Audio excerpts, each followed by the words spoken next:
Hey, welcome in San Diego. We hit the middle of the week. Little Wednesday for you as we roll ahead here on San Diego's number one sports talk station, 97.3 The Fan. Chris Ello and our good pal here alongside Matt Skraby inside the Odyssey Palace studios right here in San Diego, California. Tony Gwynn Jr. Idle most of this week. I believe he will be back with us Friday. And speaking of Friday, we will be out and about at Far Corner on the corner of 10th and J, broadcasting live right there across from Petco Park prior to the Padres game against the Toronto Blue Jays. Yes. Blue Jays are in action actually right now up in San Francisco. They have some guy named Dylan Cease on the mound. Heard of him. Yeah, he's pitching a no-hitter in the bottom of the fifth inning, and let's not shortchange him. Pitching a perfect game in the bottom of the fifth inning. He's retired the first 14 Giants, and Toronto has a lead there on the strength of a grand slam by this guy's done great for Toronto. I mean, it's American League, so I don't follow it as closely. But, with all of the hype around all of the Japanese players, there has been very little hype around Okamoto. Yes, new there third has been baseman very little hype. For Toronto. Hit a grand slam today, and that's his 21st home run of the season. I mean, guy's doing all right for, let's put it this way. There's a lot of Japanese players that have gotten a lot more attention than him. 21 home runs now, 59 RBIs for Okamoto. So he's done a great job for them. The rest of the Blue Jays, not so much, though. They're 43 and 49. We'll worry about them this weekend. Right now, Padres still have 2 left with the Diamondbacks. And, did I say red hot San Diego Padres on the strength of a one-game winning streak. We needed this.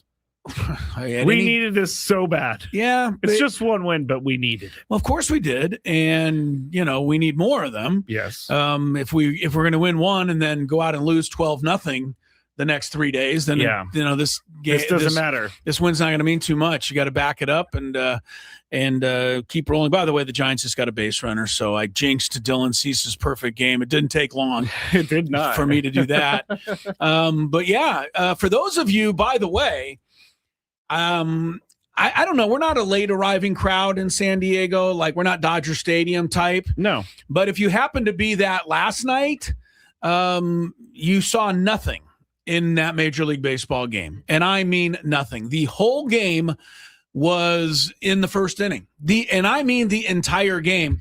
And I mean, honestly, the hero of the game, I know Jake Cronenworth, and hits the big 3-run home run, which was a good thing since he almost kicked the game away in the top of the first inning. Yep. But the hero of the game was Marquez. There's absolutely no question about this. Bases loaded, nobody out. You're facing, I think, the 4, 5, 6 hitters in the lineup. Moreno, you get him to ground out. He's had 4 or 5 hits in the series. Manny makes the play at home. And then you walk in a run with Kepler. So you're thinking, man, this is just it couldn't have started anyway. Right. It's going to just get horrible. But look, one pitch, Arenado line drive right to Song. You get a double play. That turned the game and changed the game. And then in the bottom of the first inning, double by Tatis. And then we saw, I'll be honest with you, I don't want to take it away from Jackson Merrill and or Cronenworth, because we could use whatever we could get right now. But if you go back to both of those at bats, Zach Gallen is just pitching terrible. And he had Merrill 2 strikes, and he hung a curveball instead of putting it down in the dirt where Merrill will swing and miss. Merrill did not swing and miss that. He aligned a single, so good for him there. And the same thing with Cronenworth. If you go back to that at bat later in the inning, Gallen threw 2 changeups that Cronenworth missed badly. And then so he thought, well, if he can't hit those, let me throw it up a little higher in the zone. I'll put it right in the middle of the plate. So thank you, Zach Gallen. There's a reason that he has a 6.3 ERA this year. That was the game. Nothing happened after that. And if you want to know just how little happened after that, The Padres had not a single at-bat with a runner in scoring position the rest of the game. Yeah. Like, they didn't come close to scoring again, the Padres. No. So they went Betty by on offense, which unfortunately, I mean, I think Camposano had 2 singles, and that's about all the offense they had the rest of the game. This is an all too familiar refrain, watching the Padres, absolutely do nothing offensively. But fortunately, it didn't come back to bite them this time. Yeah. A lot of times you score 4 in the first like that, you get nothing the rest of the game. A team like the Dodgers, team like whoever is going to come back and beat you. And how do we know this? Because it's been happening consistently the last month and a half. But I give Marquez a lot of credit, man. He's not dominating out there. But as I said, when he was on the IL and we needed him to, back in there, to take the place of, in my mind, take the place of a Canning, take the place of a Sears. Marquez gives you 5 innings pretty much every time out. His velocity was up last night. And he gives you, a run, 2 runs, sometimes 3, but he gets you through there. He keeps you in the game. And that was more than you can say for a lot of these other starters. Mm-hmm. It was nice to see. Yeah, so I give Marquez the credit. He's the guy I think it won it. Obviously, Brito coming in that situation with 2 on and getting a 1-pitch double play. And it was Arenado again. So I think Arenado, Arenado torched any chance Arizona had of winning that game by, lining into a double play, then grounding into a double play. And that was it, right? Arizona never got another base runner.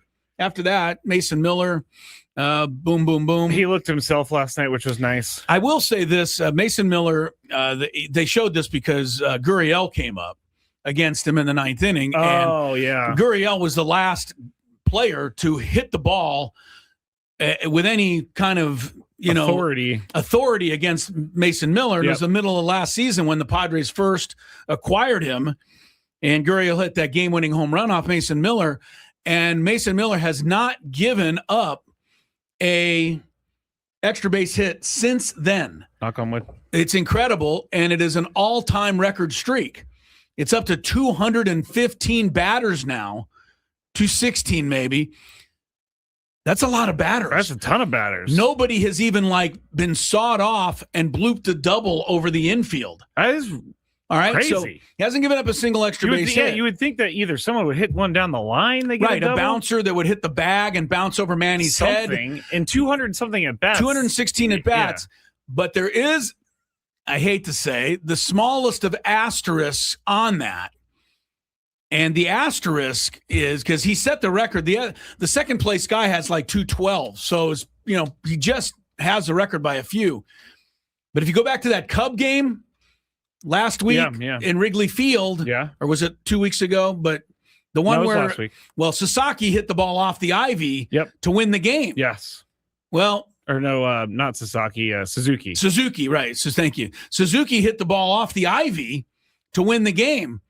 But since the runner was at third base, they called that a single. And so it didn't count. And it didn't count against Mason Miller allowing an extra base hit. Thank you, scorer. He got, just thank you, rules of baseball. Oh, I guess you're right. Because if the runner's on third and you hit the ball off the wall, the guy only gets a single. So that was a break, right? Because that would have been easily not a single. But because of the way that worked, Mason Miller's streak continued. The universe is bouncing out. He lost his run streak because of the umpire. He lost his run streak on a bit of a technicality, but he got this streak going because of a rule book technicality in his favor. Yes. So Mason Miller continues right now. That streak is still alive with 216 straight hitters who have not been able to get an extra base hit off Mason Miller. It's an astonishing, thing, along with all the other astonishing things we've seen from the guy who basically, if you all had your way, would no longer be a Padre in a few weeks. Just about to bring this up. How do you watch that last night and think, oh, we're cool, we'll trade this guy away? Yeah, let's get rid of this guy. And I know everybody's like, well, he can bring a haul. I don't know. He can bring a player or two. I don't think teams are going to trade their entire roster for him. He's also a closer, which is not really in demand around baseball. I just see no reason to trade Mason Miller. But, we're getting a little desperate, and I understand that when you get desperate, you start suggesting all kinds of crazy things out there. Yeah. But, I want to keep Mason Miller. I want to keep Ethan Salas. I'll be honest with you, despite a victory last night, Skraby, this team has not done enough, in my mind, to warrant the trading of any of these players. They just haven't. They haven't proven to me. They haven't proven to you. And I very much doubt they've proven to A.J. Preller that even if he makes a trade or two, that they're just going to catch fire here in the second half and do something with that. So, like, you wouldn't mortgage Ethan Salas unless it's the move that's going to put you over the top. No, that's a really good point. And I don't think you give up Mason Miller unless it's the move that's going to get you where you want to go. Yeah, that's got to be the move that gets you into the World Series or something. Or it makes you think that you can get there. Yeah. There's nobody that this team can acquire, in my mind, and we talked about this yesterday. I don't think there's anybody out there that we can acquire that's going to make this a World Series team. No. Maybe not three. Just one guy. Yeah, right. If you acquire three guys. No. But anyway, that's why I don't want to. That's why I'm anti-trading the big names that a lot of people think we should trade, because I think it's just a shot in the dark. Yes, and a shot in the dark. I'm not risking Ethan Salas on a shot in the dark, and I know this is the one last part of this that I'm gonna get pushback on, and everybody's gonna say I'm totally wrong, and that's fine. But if you're gonna risk a player, the type of Salas, the type of Cash Mayfield or Schoolcraft, one of these guys, or even Mason Miller, who to me is a sure thing, who doesn't even make that much money comparatively. No, he doesn't. So if you're going to risk that, it's got to be for somebody of the ilk, and I can't believe I'm saying this, of like that Juan Soto trade. Mm-hmm. Now, we look at that now and everybody goes, oh my God, what we got fleeced beyond belief. And it is true. James Wood and Abrams seem like they homer every single night for Washington. They just do. But it is hard to watch at this point. And we've talked about it in a lot of different ways, how, the Soto was flipped to the Yankees and you end up with King, you end up with Brito, you end up with some things. But yeah, the more that Wood does, the more that Abrams does, the more that Juan Soto is just a diva. You're like, why did we even bring him in? But when you brought him in, you thought that was a move that could make you into the World Series. Okay, it didn't happen, but it was to me, it was worth losing what you risked, and that's the very definition of the word risk. You can lose something in those kinds of transactions, and I think to a certain extent, the Padres are kind of feeling that now, where they would love, if we could use a James Wood and C.J. Abrams in this lineup big time. Yeah. But we risked trying to get to a World Series by acquiring one of the great generational talents in baseball. I don't think even a player of his stature could guarantee me feeling like this year's team would make the World Series. Oh, yeah. So that's why I'm not going to make any of these players off. Yeah, that's why I'm not going to make any of these big trades. But we'll see where it goes. Trade deadline is still a few weeks away, and there's a lot of baseball to be played. Starting with tonight, Game 3 of the series against the Diamondbacks. Coming up on the show, I like people that are right. And which is why, I don't like you or me very often, because you and I are hardly ever right. What did I do? Not you. Mark Ziegler was absolutely right about the United States men's soccer team. Absolutely. If you listen to his interviews prior and during the World Cup, you should not have been expecting anything at all. And it turned out he knew exactly what he was talking about. He'll wrap up the World Cup with us here in a little while. We got a Daily Gambit today. We got a Sports Court. We may be moving Sports Court. Oh, we just got an addition to the show. We did. Look at that. Yes, I'll show everyone. Can I hang on a second? That's my handwriting. Hang on. 3:28. No, it's Omaha. Omaha. I was getting to Omaha. Oh, sorry. Yeah, sorry. Leading into it. No, that's what Peyton always says first. Leading into Omaha. We're making leading a move. into it. AJ Cassavell will join us. He'll talk about the Padres situation. I'll be curious to see what he has to say about, should we risk it? Should we try, even if somebody out there is big? Yeah. Should we risk it? Like, should we trade for Terry Skubal if we could? Like, is that going to put us in the World Series? I don't think so, but we'll see what he says. And I got a couple of other tricks up my sleeve. I'll share those with you next.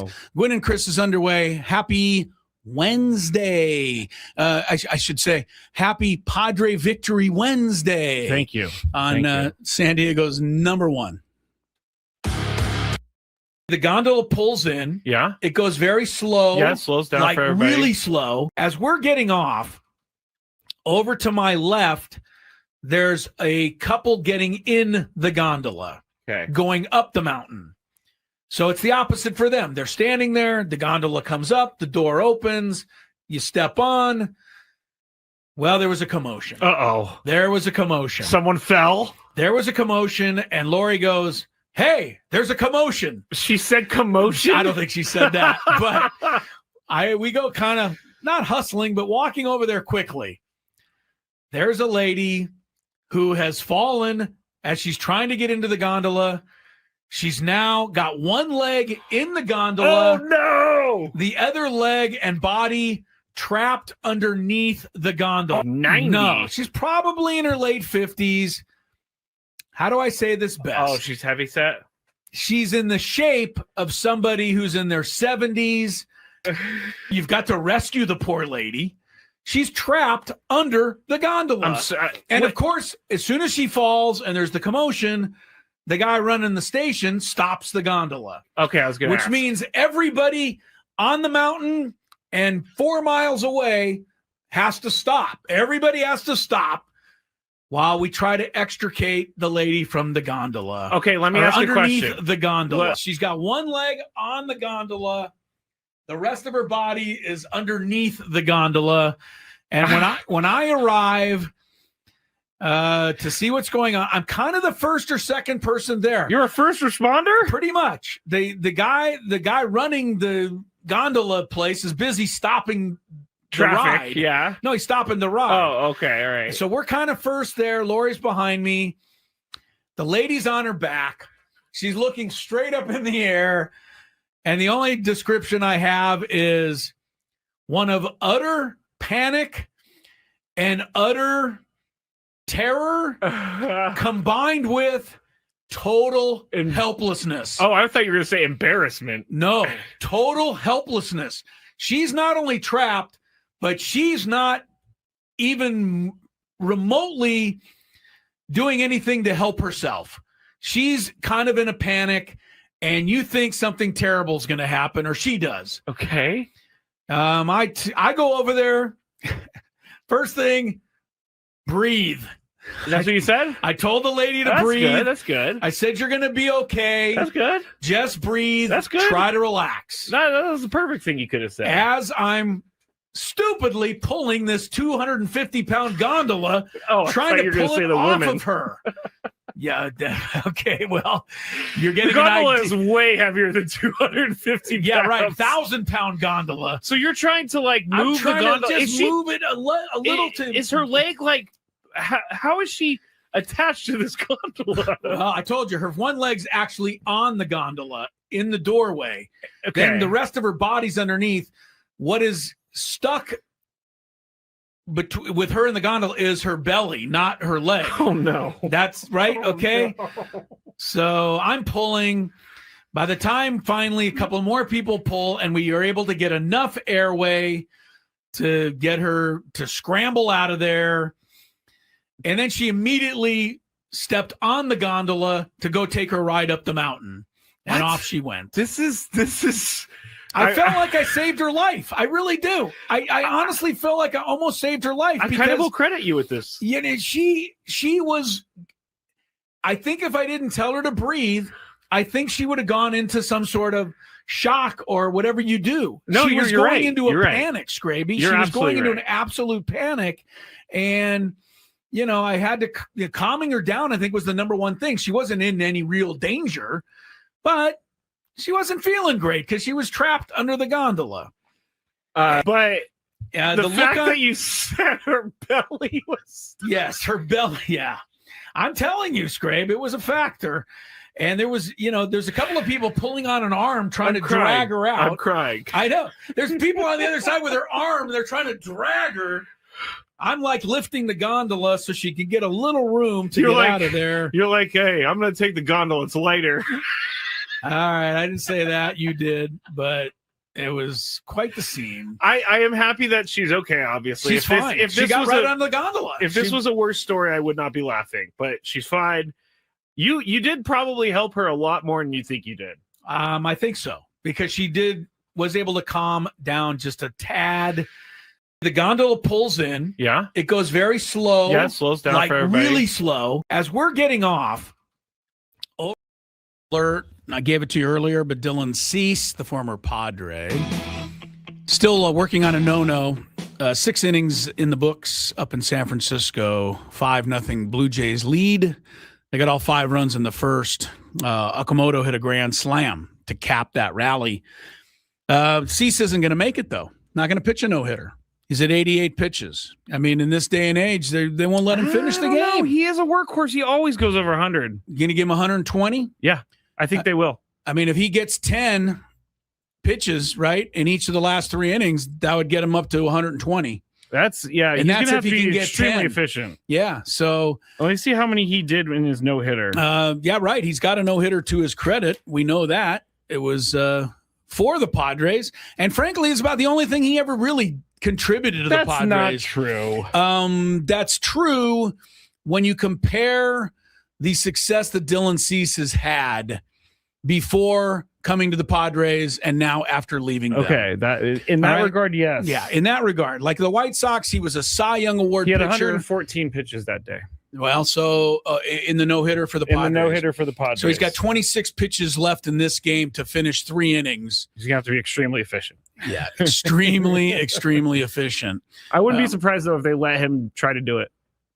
I would be surprised. Okay. What was the guy for the Marlins the other day? Oh, you're had a perfect perfect game. Yeah, he was in the low 90s. I mean, okay, so he was 4 pitches ahead of where Cease is. Also coming back from the IL. I guess Cease did just come back from the IL. I think that's more of the Marlins manager being afraid. No, it's not. It's the wimpy nature of sports. How do you know that? How do you know it's not the Marlins manager being like, how do I know that? It's because we're wimpy when it comes to playing athletes in sports. We have to rest them in the NBA. We have to, take pitchers out after a certain amount of pitches and rest them for 6-7 days. We have to put guys on 19-week rehab assignments in the minor leagues before they can come back and join the big team. Come on. They never did any of this stuff. You got hurt. You rubbed dirt on it. 2 weeks later, when you played. I want to understand why older people cannot let go of the past. Well, I'm going to be there one day. That's so what I'm trying to understand where I'm headed. Yeah, well, you're going to be there. I know I will, but why? Well, because why? Yeah, why does it bother you so much that they're taking care of themselves? Well, are they? I mean, that's the other part of it. See, I'll try to answer your question, but before I get to that, okay. If major league pitchers, because of the way they're coddled from the very day like they're born now, you know what I mean? Like when you're 8-10 years old, you know they have pitch counts now. They're born with ice on their shoulder, right? And you have all of these things. Okay, so the way they're coddled, if because of the way they're coddled, pitchers just didn't get injured anymore, I'd be right there with you. I'd say, man, they just got smarter. They're doing things in a much more intelligent way. And as a result, guys don't get hurt. Well done. But that's not true. Guys get hurt pitching more now than they ever did. Now, I know the argument is going to be, well, that's because they throw so hard. But my point is, all the coddling doesn't really do anything. Guys are in the injured list. They miss more time now than they ever have before. Nolan Ryan threw harder than any of these guys, and he's an outlier. But those guys went 9 innings and he pitched every 4th day. But so I'm just saying, that's why I would agree with the coddling if I felt it's really paid off, but I don't feel it has. That's neither here nor there. The answer to your question is everybody's era is the best era. Your dad's era was the best. He's your era. Yeah, right. We're about the same era.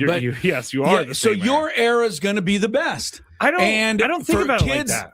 You're gonna maybe. Probably. And you're already starting to quibble about the kids on their texting and phones and all that. You're already getting a little bit there. Maybe, but I don't think it will bother me. It's already creeping in. I don't think it will bother me that a guy is on the IL when I don't know. I don't think it will bother me. It's creeping in.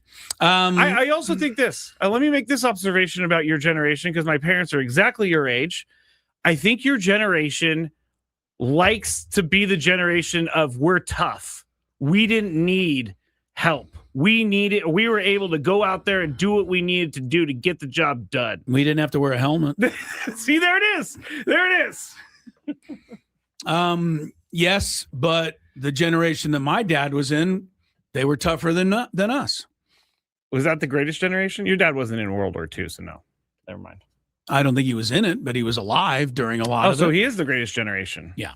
So they were tougher than we were. We're tougher than you are. You're tougher than the kids on the Aztec women's basketball team. No, I'm not. And they're tougher than little babies that are born today. All the babies that come out now are everybody's wearing. Babies come out with a helmet on now. I'm pretty sure that it used to be the first thing they did was they slapped the baby. Now they just slap a helmet now on they put a helmet on him to be careful. So that tell you how they've changed things right there. They're like, they scan the elbow like, oh, this kid needs Tommy John already. Yeah, the first thing that you got when you came into the earth was something painful. Like they brought you in with a slap. I mean, it makes sense. To make sure that you would cry and had feeling and the whole thing. But now you come out, we'll put a little helmet on him. Put a helmet on that youngster. That makes me laugh. That makes me laugh too. Mark Ziegler is going to be on. Nothing laughable about, except I guess laughable if you were, watching their performance, but nothing too happy about the U.S. men's national team. Mark Ziegler knew it all along. He'll explain when we return. As he normally does. Mark Ziegler's usually right. That's why we put him on the show. And he'll come up and tell us, what's the future? And, is it again, hey, well, come talk to me again in 4 years? Or is there anything different this time? Gwynn and Chris continues. Gwynn and Chris. And what is before they try, what is the heat index they're facing? Do we know? Or well, you could look up the Scoville on a ghost pepper. Yeah. It's one of the world's hottest. There's a couple of hotters. Scoville's the measurement unit. The X pepper and all of that. Thanks for the education because I did not know. I've allowed milk and bread, but if I was asked, tell us the actual rules of this. Like the rule is, see if you can do it. I guess you guys alternate spoonfuls until one of you can't. One of you can't do it anymore. Yeah. That's not happening. Until you can't do it anymore. Fulls. I will take one. The winner, Skraby, has a jar of a couple of my jars. I think they both are winners if they pass this. For the winners. Yeah, of course. There will be no back and forth. There will be one spoonful. Now, this is the one that he has right now. The 38, maybe. Okay. All right. No, this right here, I've been putting on some of my turkey burgers. Good stuff. This is hot. Okay. Right, here we go. All right. Adam's ready. There away he goes. He does have a full spoonful for those listening. I'm literally sweating watching him do this right now. That's a full spoon. All right. That is a full spoon. Down the hatch we go. All right. And man, he went the whole thing. He did not trickle that down the throat. He just hasn't reached for the milk yet. Skraby's coming over. When does the heat kick in? I knew it. When does the heat kick in? Wow. You better go, dude. There goes Skraby. Skraby, did you swallow that, Skraby? Yeah. That is some good stuff. It's delicious. Delicious. We're going to see it. I'm going to watch you now. I'm feeling it already. Are you? No. Adam's feeling nothing. All right, so take another spoonful, Adam. You'll win. Oh, come on. Now we're double dipping. He's all one put your same spoon in there. The competition's all about. We always said spoonful too? Yeah, go for it. Oh, yeah. I always said that Adam Klug was kind of had a. I at least used a different spoon, no double dipping. All right, I didn't know where. I don't. I always thought Adam Klug had a cold persona, but evidently it's just the opposite. All right, he is handling it in the YouTube chat. By the way, Which way now? You let half of it drip in your hand. Oh, okay. Skraby, where are you? Let me see. Okay. I'm just looking at Adam, and Adam's not having any problem at all. Look at you, Adam. Adam is back up. But this I must tell you, Tony, wait. that Adam has cashed the check. Yeah, he did. Yeah, he did. cashed You his said I wouldn't check. be able to cash. I did. No, you I cashed sure it, did. man. You proved cashed me it wrong, for my sure. friend. I Skraby, gotta tell you though, this is further proof that whatever we got him with that the tie, tie thing, was yeah, because super weak. this is less than a 10, he's right? He's over here having a difficult time. You're turning a little red, The time Skraby. was just as bad. You're turning a little hit me red. By the way, faster. this is delicious. Oh, my Oh, God. he's he's going taking for another it. one. Yes. Come on, Adam. Wow. You're going to have to come back in 6 months with like an 88. Oh. 38. We'll have to go with the higher Scoville next time. All right. Oh, wow. Look at this guy. He's talking trash now. Well, he I should haven't had a be. sip of milk or bread. He hasn't even reached for it. No, he doesn't came out even of the need gates the bread. talking trash. All right. All right. Now I'm going to take another one. What? Well, Why you got are to you doing hold this another to spoon. yourself? No, because I don't want. You don't want Adam to say He, he by has the way, wheat sauce, yeah, he baby. get the whole Full spoon, get the same baby. thing that like he's dropping it all in there. Keep the studio clean. It's all anybody's Big worried boss about. Michael watching over here. Come on. Ooh, boy. Scrabe, get back in front of the camera. Your face is red, Scrabe. Isn't it, Tony? Are you I'm seeing sweating. the same thing? You are sweating. Your face is definitely. Why do you keep doing this? You're not feeling anything? Adam hasn't even Anything? moved over I there. feel a 1 or maybe a 2 out of 10 here. Wow. Adam That's ridiculous Klug. because I'm. Wow. Adam Klug is a tough Maybe son now of a bent gun. over the trash can. No, over I had there. to spit. I was going to say it looks like Adam Klug may be producing the rest of the show because he's fine. Scraby may need Scraby's to going He's go going to get bed. Yeah, you know, assistance. here's want Frank- the milk, dude. It might Frank work predicted better. that. No. Oh, did he? Frank Scraby's having predicted that. bread. Oh yeah, that Adam would just cruise through this with Frank no problem. predicted this. He did. Frank on the last show. I said know you Adam had would it have like no that. He problem. did. I got a newfound respect from Tony Gwynn Jr. Yes, here. you do. So- all right. So Skraby has the prizes for you, Adam. You have one, a jar of the ghost. You can pepper have as much of this salsa as you want at all and times. the, Yeah. Mr. Lane's roasty 38 chili powder. You should let me have that chili powder though. I think I do. I think I would do more damage. Started with off this. giving me the mild. My And what is before they try, what is the heat index they're facing? Do we know? Or Well, you could look up the Scoville on a ghost pepper. yeah. It's one of the Suspect. world's hottest. There's a couple of hotters. Scoville's the Reaper measurement and unit. the Okay. X pepper and all of that. Thanks for the education because I did not know. It was I've so allowed Yeah. milk and bread, but if I was So asked, tell I would us have tell us said the no. actual rules of this. Like The rule Want to see if you is can do it. I guess you guys alternate spoonfuls until one of you can't. Yeah, that's, One yeah, of that's you not can't happening. do it anymore. Yeah, That's not happening. until you can't do it anymore. fools. I will take And one the winner, spoonful of Skraby, this. has a jar Yes. of Here it a is. couple of my jars. I think they products. both are winners if they Hold on pass one this. second. I The hate to winners. say, yeah. Yeah, of course. There will be no back and forth. There will be one spoonful. Now, I am. This is the one that he has right now. The 38, Maybe. Okay. All right. No, maybe. this right here, I've been putting on some of my turkey burgers. Good stuff. This is hot. All Okay. right, are we All doing right. this? Here we go. All right. Let's Adam's do it. ready. This is a There, full away he goes. spoonful He of does the- have a full spoonful He does. for those This- listening. this on This that. is I'm literally sweating watching him That's do a this full right spoon? now. That's a full spoon. all For right. sure. That is a full down the spoon. hatch we go. All All right. right. And man, he went the whole thing. He did not. My He did turn? not trickle that down the throat. He He just. hasn't reached for the milk yet. Scraby's coming over. When does the heat kick in? Oh, I knew it. When does the heat kick in? Wow. You better go, dude. There goes Scraby. Mm-mm. Scraby, both are did you- it. did you swallow that, Scraby? Yeah. That is some good stuff. It's delicious. delicious. We're gonna see Tasty. it. I'm gonna watch you now. I'm feeling it already. I am, are you? No. He's Adam's feeling good. feeling nothing. All right, so take another spoonful, Adam. You'll win. Oh, come on. Now we're double dipping. Oh, yeah. Joining us shortly on the SDCCU fan hotline. It's not big bank banking. It's better. Toronto Blue Jays have not had a no-hitter in their franchise pitched since 1990. So you're going back 36 years. A guy by the name of Dave Steeb got it done for the Blue Jays. And I believe it's the only no-hitter in Blue Jays history. Dylan Cease is trying to do the same thing. But I don't think he's going to make it. He's got 2 outs in the 7th inning, but he's over 103, 4 pitches now. with a 5-0 lead up in San Francisco. Throw his arm off. Why doesn't he just go 140, Chris? Well, if he pitched, back in my day, he could do that. Yes, he could. And that's 7 innings. Ernie Clement actually got that play. That was pretty good. Ernie made a nice play behind second base. So Steve's through 7 innings, but with the no-hitter intact, we'll see if he's even comes out for the 8th inning. Speaking of great performances, though, there were 3 record-setting performances last night in Major League Baseball. I know one of them. I think you probably know one of them, so we'll start with that one. Ryan O'Hearn, again, this is just more pain for the Padres, but all-time record for the Pittsburgh Pirates franchise. Now, that franchise goes back to the 1800s. Willie Stargell didn't do it. Clemente, Ralph Kiner, Hannes Wagner, trying to think of as many great Pirates as I can. 10 RBIs. Never happened before for the Pirates. He had 3 home runs in the ball game.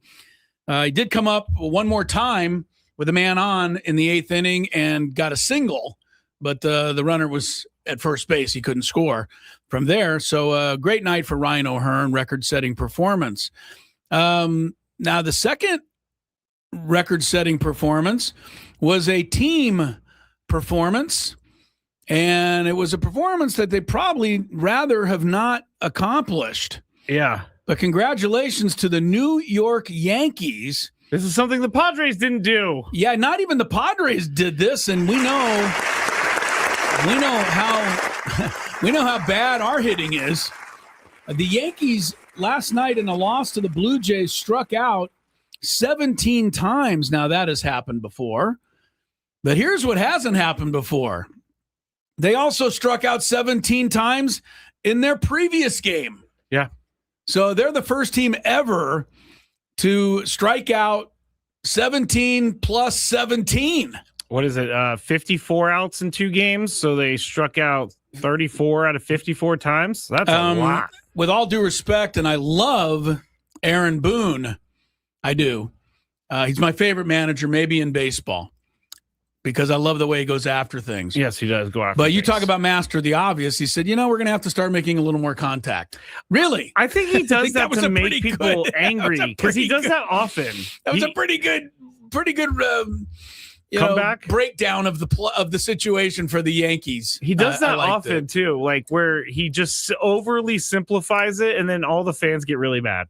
All right, so those are 2 of the records that were set last night. The third one is completely just out there.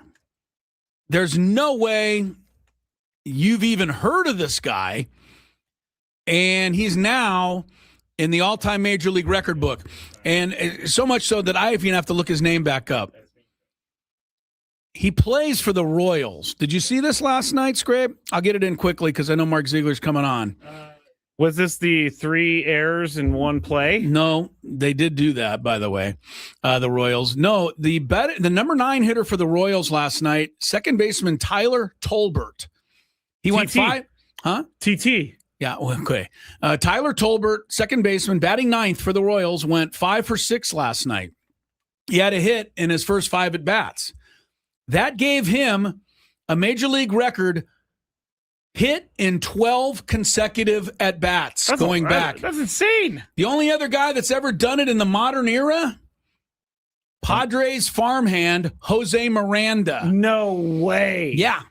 Jose Miranda did it for the Twins. That's how random records are. That's a random That is record. really random. A hit in 12 straight at-bats. Tyler Tolbert is in the all-time baseball record book. Congrats to him. Let's check his numbers at the end of the year. He probably won't have 12 hits the rest of the season. Yeah, well, he's got 19 right now. He's only played in 32 games.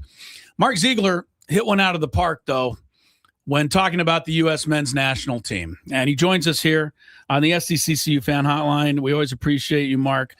You told everybody on this show, and probably everybody else who was listening, that what we were watching early in the World Cup, wins over Paraguay, Australia, you didn't claim they were a fugazi, but you said there's a chance they could be. And let's wait to see what happens when they play somebody from Europe. And, man, were you ever right? Because unless I'm wrong, Mark, I saw a team that was completely outclassed on the pitch the other night in Seattle. Yeah, and we've seen it in, a lot of World Cups. We saw it 4 years ago when they played the Netherlands in the round of 16. We saw it in 2014 when they played Belgium in the round of 16.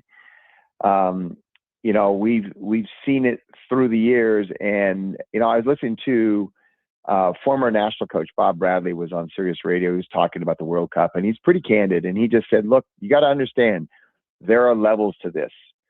There are levels, and in world soccer, when there aren't that many. I mean, every country has one team. That's it. But when you get into these, when you get into the World Cup, there's a top 3 or 4 teams, and then it drops off quite a bit, and then it's maybe 5 through 8, and then it drops off again. And the U.S. is down there a few levels, and they went up a level, and they couldn't handle it, and it was too fast for them, and it was too sophisticated for them. There was too much quality on the field, and they were just overwhelmed. And I think there are a lot of factors involved, but yeah, I mean, this is the problem. They have to get to that next level, and it's a lot further away than I think a lot of people think. How are they ever going to get there, Mark, in the sense that our best athletes don't all play soccer? I mean, that's the easiest explanation I've ever had. I don't know if it's true, if it's really accurate, but, nobody goes to the NFL in France. They play soccer. Nobody, right? We don't get our best guys in soccer. So that isn't going to change anytime soon. So how can we go up levels? It's interesting because it's an easy and obvious thing to talk about, right? And you see these great athletes in other sports, and you just assume, well, if they'd grown up playing soccer, look how good we'd be. Yeah. But soccer is a really unique skill set, and there's no guarantee that somebody who's really good in the NFL and has a really fast 40 time will be good at soccer, because there's little nuances. It's a sport you play with your feet. Nobody, when they're born, kicks the ball. They grab for it with their hands. And it's a learned skill. I mean, I had a coach in Costa Rica told me I think that Mbappe and Messi kicked at something. Yeah, These guys are on another planet with this game. Yeah. So. But the point is that it's a different skill set than in all of our sports, our hand-eye ball sports. And this is a different skill set. And, people say, oh, well, we don't have our best athletes. But what happens to youth soccer is that's all they do, is they take the best athletes at different age groups, and they throw them on the field, and they win with athleticism. And the skills that you see with Mbappe and Messi and all these other guys never develop. And so it's hard to say that, oh, well, if we had Emmitt Smith or, just pick your NFL player or basketball player and you put them on a soccer field, that they'd be that good. We don't know. But I think what you can say is that critical element, that foot skill, that ability to maneuver on a field with a ball is not being developed. And the best way, and I wrote about it today, the best way to look at it is you can criticize our youth development all you want, but just look at this national team. The 2 best players of the team were Flo Balogun and Malik Tillman. And those guys did not grow up in the U.S. Right. I mean, Flo Balogun lived in the U.S. for 1 month. Tillman never lived in the U.S. He's basically German, and Balogun's basically English. Yeah. And they were our best players. Yeah, right. Yeah. So that tells you all you need to know. Yeah, we're talking to Mark Ziegler here of the San Diego Union Tribune on the SDCCU fan hotline. It's not big bank banking. It's better. Now, without getting too far into the politics, I've been reading that the European Union is possibly going to investigate Gianni Infantino and to see if there's anything behind Trump calling him and getting him to overturn Flo's red card.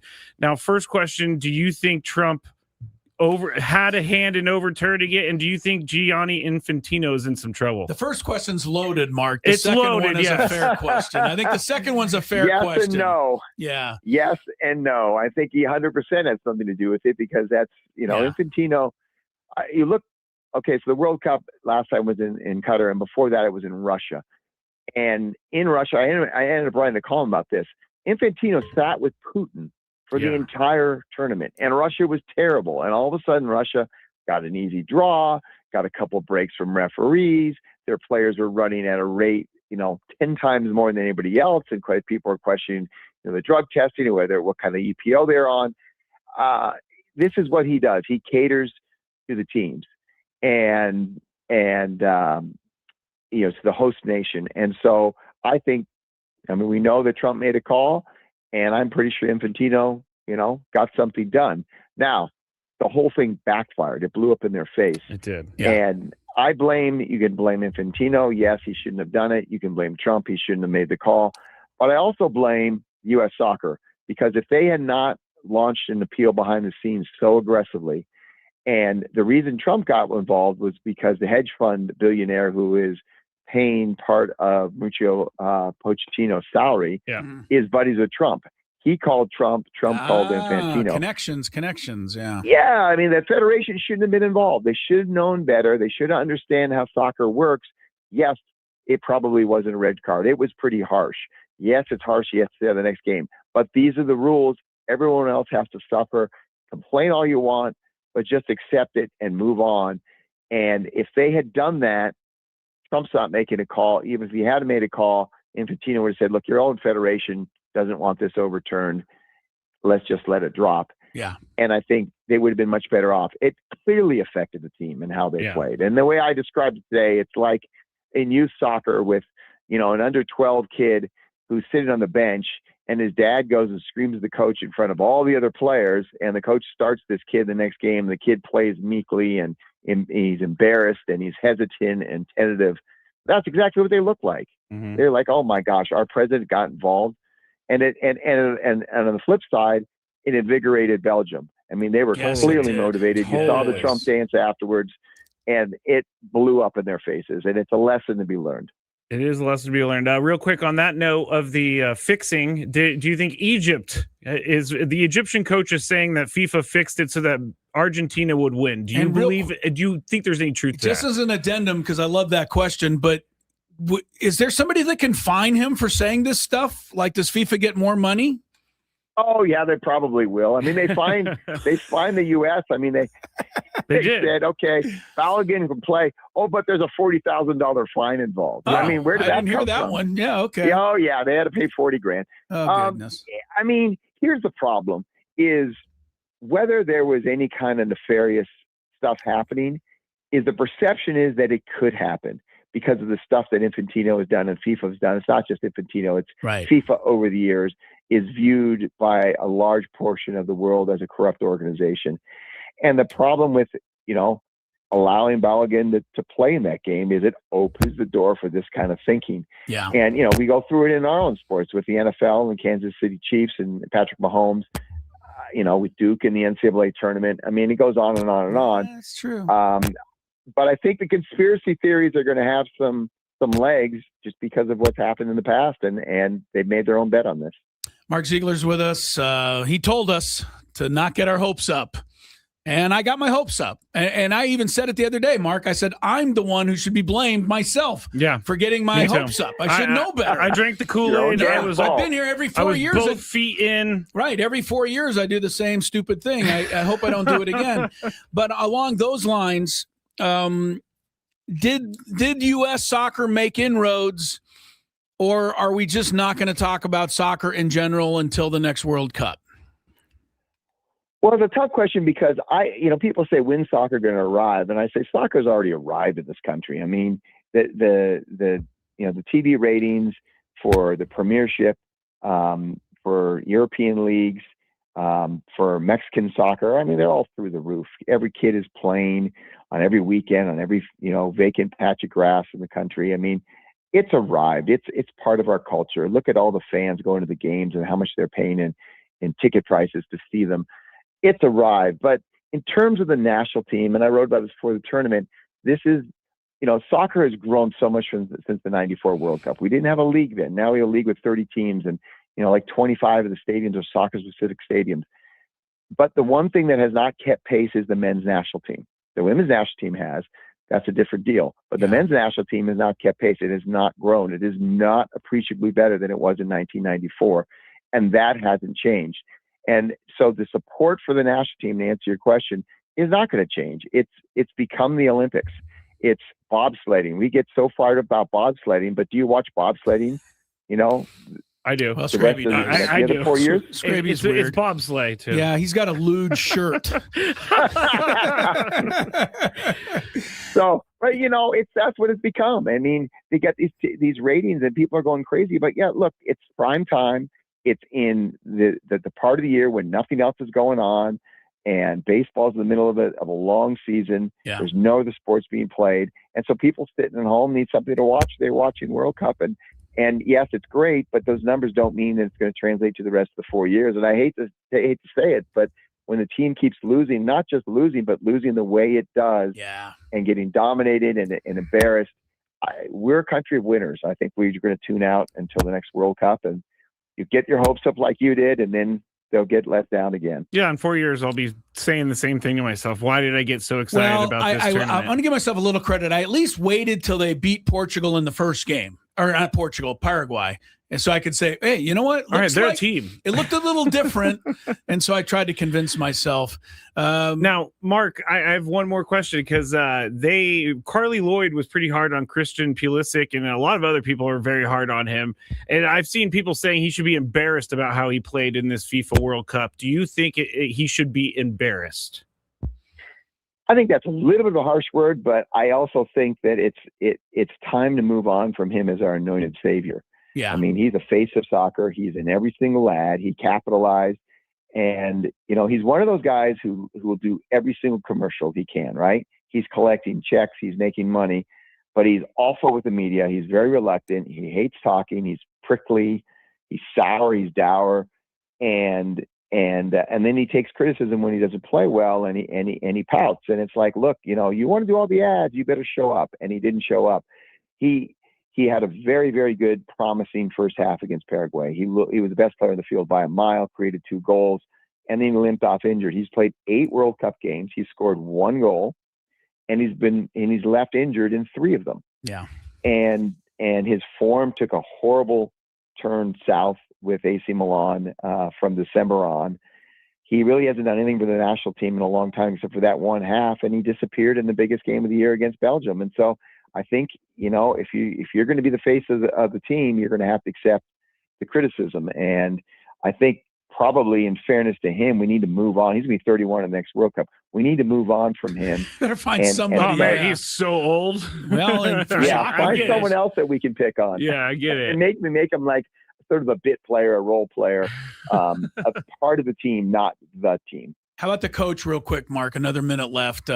He's gotten Adios. criticized for being really Adios, bad. you say? Adios. He got Get he get rid of him. badly outcoached in that game, or it just wouldn't have mattered what he did anyway? Both, but I mean, he got badly outcoached. I mean, the coach from Belgium changed everything, changed his lineup, left his 3 biggest stars on the bench, changed the way they attacked, took a player who was, more of a defensive midfielder, made him more of an attacking midfielder. They changed the way they played through the press. I mean, they did like 10 different things, and he just sat there and kicked the water bottles over and then bit his fingernails and had no answer. I'm not sure that his players are playing so poorly. I'm not sure whatever he could have done. But he didn't do anything as national coach. He had a very spotty record in the lead up. He only really added 2 players off the last World Cup team, in Alex Freeman and the goalkeeper, Matt Freese, who was a disaster in this game, by the way. Yes, I would say. So I just don't think he makes $6 million a year. I mean, you could get a guy making $60,000 a year, probably could have done the same thing. So I think you got to move on and find somebody else. Mark Ziegler, he is the man. We will never move on from Mark Ziegler. No. He's our guy. And lo and behold, it's about time for Dutcher to open up the gym and get the Aztecs in there. So we'll be talking about that down the road. There's Mark, something else to talk about. Hey, I got to ask you, Chris, what was the longest hitting streak that you had? How many straight at-bats? Oh, 1? If that, yeah. Maybe, Come on. I must have got 2 in a row somewhere, but I don't know. How many? What about come on, in high school or something? Yeah. You must No, I have didn't like hit in 5, high. 6, I 7. didn't hit in high school. You didn't? No, You I was never a hit. pitcher. Our team in high school made the pitchers DH or whatever. So I never got an at bat after Pony League. Wow. And I Are went you into. kidding me? I'm not. That's the best part about baseball when you're a kid. Thank you. I'm aware. I also. What about the ADABA Twins? What's that? The The old The team. ADABA Twins. The adult league. Yeah, I might have had 3 Yes. in a row one day. if I hit a Okay. ground ball and the old shortstop couldn't get over in the hole in time. Have you ever had an immaculate inning?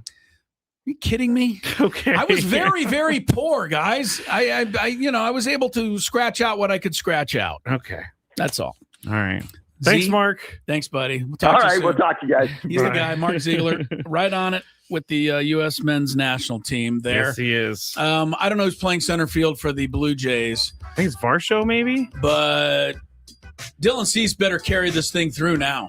Oh, yeah. Varsho made an unbelievable catch to keep the no-hitter alive. Yeah. In San Francisco, tumbling and diving against the center field wall out there. 111 pitches for Dylan Cease He right needs now. 4 more outs to get the no-hitter. Gwynn and Chris continues.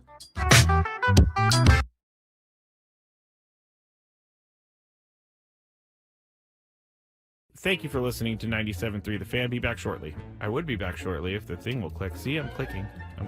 I have no idea what's happening. It's not playing any commercials right now. Well, this is just great, everybody. Let me see if I could try to start another one. All right. Well, this is awesome. On the air right now with no help, and there are no commercials to be played. Actually, you know what I'm going to do, everybody? You're getting a real live thing right here. This is real live Matt Skraby. I'm going to have to restart Wide Orbit real quick. So goodbye, Wide Orbit. It's not even closing. I'm going to text Adam, and I'm going to say, Adam, I tried to go to break and the commercials did not play, and the program won't shut down. Oh, you know what I'm going to do? I'm going to have to do some Control-Alt-Delete over here. Control-Alt-Delete. Okay, I got it. Task Manager. It's not coming up. There it goes. Task Manager came up, everybody. I have no idea. I'm way too generous with my stroke giving. Never mind. Are you really? Never mind. Wait. I did not Let's mean for explore that to happen. Let's I did explore. not. That sounds like a promo to me. Skraby's giving out strokes. I can't wait to hear that one. I'm gonna laugh for a while on that one. Nate says, Skraby, maybe you should date her. You might be a generous stroke giver, but I don't think she really wants to leave her boyfriend for that. All right, that was good. That was good. In full disclosure, I'm reading this. Tony can't gather himself right now. That was a good one, Chris. That was a really good one. So I saw this at 7-Eleven, and I had to get it. It's called the One Chip Challenge. It was sitting there in the aisle, and I thought, why not? Because I am into spicy stuff. But this thing looks pretty hot. I'm not going to lie. It says a Reaper pepper and a Scorpion pepper. It's also in the shape of a coffin, which doesn't make me very happy about that. It doesn't make me feel good. Oh, extreme heat, it says. I'm going to try a little bit first, just so I don't die, I guess. That's the thing I'm saying. This looks... I don't even know if I should be eating this. It looks like it has mold or something, but let's see how hot it is. Let's go. There's a little bit of spice there. It's going. Oh, man. This is hot. Not that bad, though. I still have this side to go. It is getting hot. I'm not gonna lie. My mouth is like getting crazy. Now it's kicking in.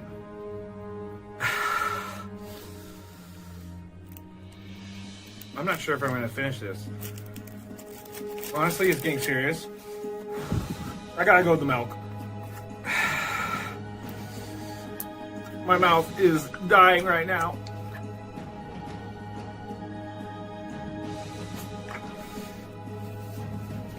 Yeah, this is not fun, guys.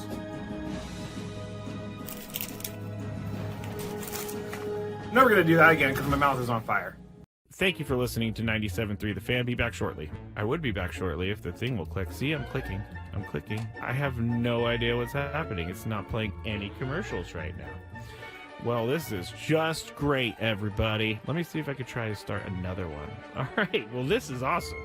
On the air right now with no help, and there are no commercials to be played. Actually, you know what I'm going to do, everybody? You're getting a real live thing right here. This is real live Matt Skraby. I'm going to have to restart Wide Orbit real quick. So goodbye, Wide Orbit. It's not even closing. I'm going to text Adam, and I'm going to say, Adam, I tried to go to break and the commercials did not play, and the program won't shut down. Oh, you know what I'm going to do? I'm going to have to do some Control-Alt-Delete over here. Control-Alt-Delete. Okay, I got it. Task Manager. It's not coming up. There it goes. Task Manager came up, everybody. I have no idea. I'm way too generous with my stroke giving. Never mind. Are you really? Never mind. Wait. I did not Let's mean explore for that to happen. I did not. That sounds like a promo to me. Skraby's giving out strokes. I can't wait to hear that one. I'm gonna laugh for a while on that one. Nate says, Skraby, maybe you should date her. You might be a generous stroke giver, but I don't think she really wants to leave her boyfriend for that.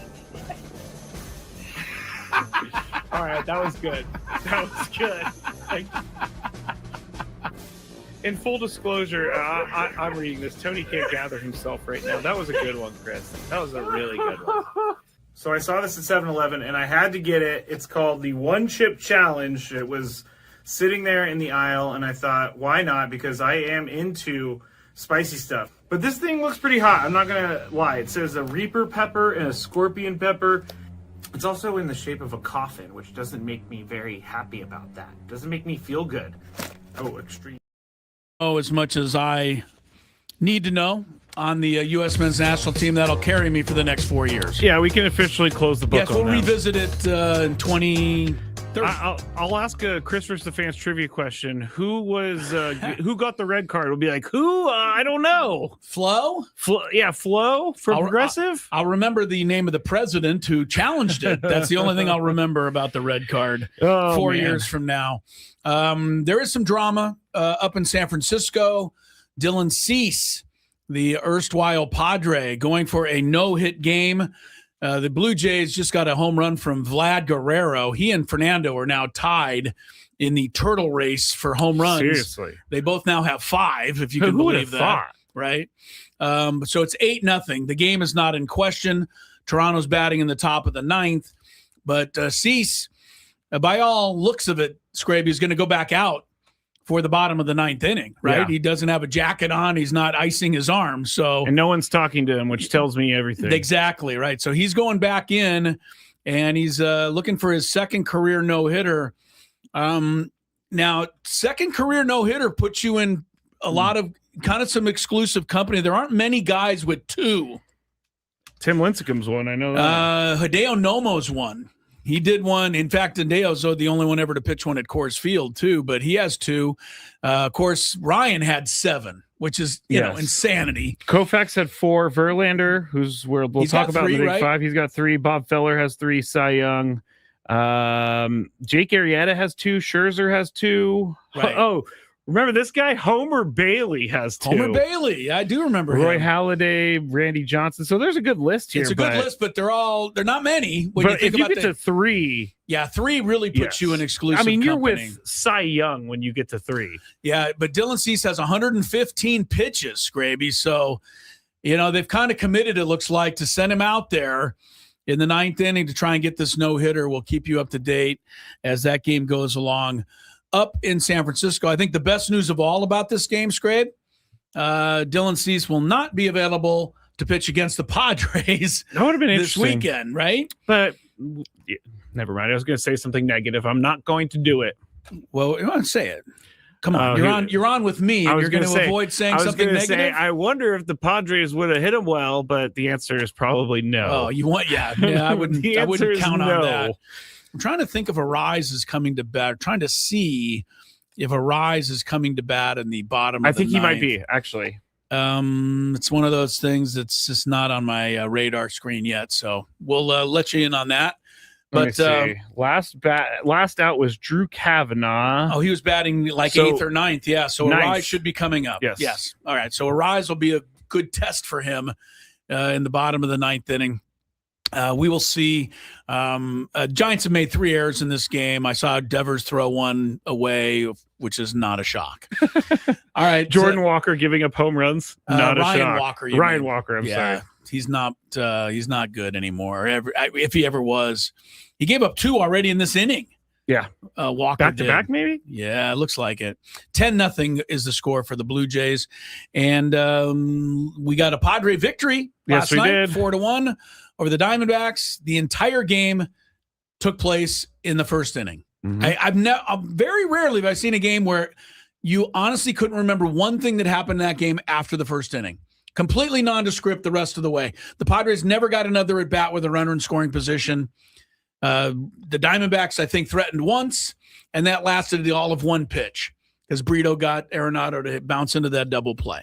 So game. It was a nice sight to see last We night. needed it, man. We needed it, but we need more than just that one. Yeah, and they need to score in another inning other than the first inning. You know what? If that's what it takes to win the ball I game. get it, but Yeah. All right, let's go to the Daily Gambit. Toronto's still batting, so it's going to be a minute before Cease goes for this no-hitter. We'll do Gambit for now. Do you like money? I think about money a lot. Do you like money without doing anything? Winning. Do you want to make money while watching sports? I think Washington is immortal luck. Washington! Woohoo! If you answered yes, this is your segment. Just don't blame us when you lose. Nothing is ever your fault. It's your game. Take it. Gwynn and Chris go through the top bets of the day in The Daily Gambit on 97.3 The Fan. Daily Gambit is our daily sports betting segment here on Gwynn and Chris. Please, everybody, gamble responsibly. Chris and I are broadcasting live from the Bill House Studios where we know how. And last night, Arizona was minus 1.5 on the run line against the Padres, and we did not know how, Chris, because we chose the Diamondbacks. We said the Padres need to prove it to us. They did for at least one night. Over under total 9 total runs in the game. You went over, I went under. Total was 5. Sure looked like a gimme in the top of the first It inning. really I thought the did. Diamondbacks might score 9. It really did. Yeah. Tatis, over under 1.5 total bases. Both of us went over, and he had a double, I believe, in his first at bat. He So did. Yeah, that was an you easy got that win. out of the way. Yeah. Rays minus 1.5 against the Yankees last night. You went Yankees. I went Rays. Yankees struck out 17 times, but they still scored 4 runs. Ended up losing though, 6-4. And Aaron Boone with the classic. We're going to have to make a little more contact. I do love that. Thank you very much. And in a related note, the sky is blue. So there Yes, you go. exactly. Yeah. Who had more strikeouts, Skubal or Skeen? Skubal minus 2. We both went with Skubal. Skubal had 9, minus that 2 is 7. Skeen's only had 4, so Skubal wins that. Ooh, I never checked the end of the Fritz match because it was ongoing when I did this. This was not good for Fritz. Uh-oh, what happened? It was a long day for the San Diegan. After he got wiped out in straight sets by Zverev. It wasn't even close. It wasn't even competitive. And Fritz went to the injured knee excuse after the match. Oh. Said his injured knees flared up. And so... I mean, it may have, but you still right. I can't say whether it did or not. The bottom line is it was. I mean, if they're that bad, you shouldn't play. Fritz said, "I was just like panicking. What am I going to do?" About what? Because his knee tendonitis flared up. He says, and he knew right away he was in trouble. So again, we don't know when guys get hurt; they're hurt. Yeah. But he finished the match, but it was really one-sided. All right, so Zverev wins. I went Fritz. You went Zverev, and I was way wrong, apparently. And by the way, going into that match, Fritz had beaten Zverev 7 consecutive times. Oh, man. But you'd have never thought it watching them play today. New York Liberty minus 6.5 against the Wings. You went Liberty. I went Wings. The Wings won 88-77. Paige Beckers, baby. Who had more points, Paige Beckers or Brianna Stewart? You went Stewart. I went Beckers. Beckers had 15 points minus the 1 on the spread is 14. Stewart had 29 points last night. Beckers got the dub. The dub. All right, so let's move on to some. By the way, for the week, we both are not doing well. I'm 6-10. You are ahead of me at 7-9. Not that much far. All right, so we jump back to the Padres being favored tonight by 1.5. Over the Diamondbacks. We got Michael King tonight. We got a Michael King sighting. Used to be a little more confident than Michael King than I am now. Right? I'm not, it's a little bit of the Forrest Gump thing. You're never box of chocolates. You never know what you're going to get. Yeah, that type of thing. So, I feel like I don't want to bet against Michael King because if he's on one of his games, you lose. But Jose Cabrera, I don't even know who that really is for Arizona. He's 0-1. He's pitched 13 innings. Right-hander. Oh, great. Yeah, I know. He'll shut us down. I'll take the Padres. Why not?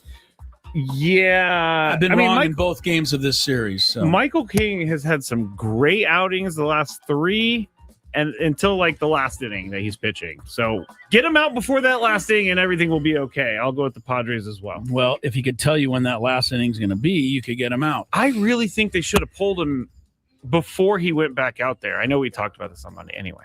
75 pitches. I thought it was a travesty to pull him. I think he's going to pitch with a bit of a chip on his shoulder tonight. Let's hope. And try to shove a little bit.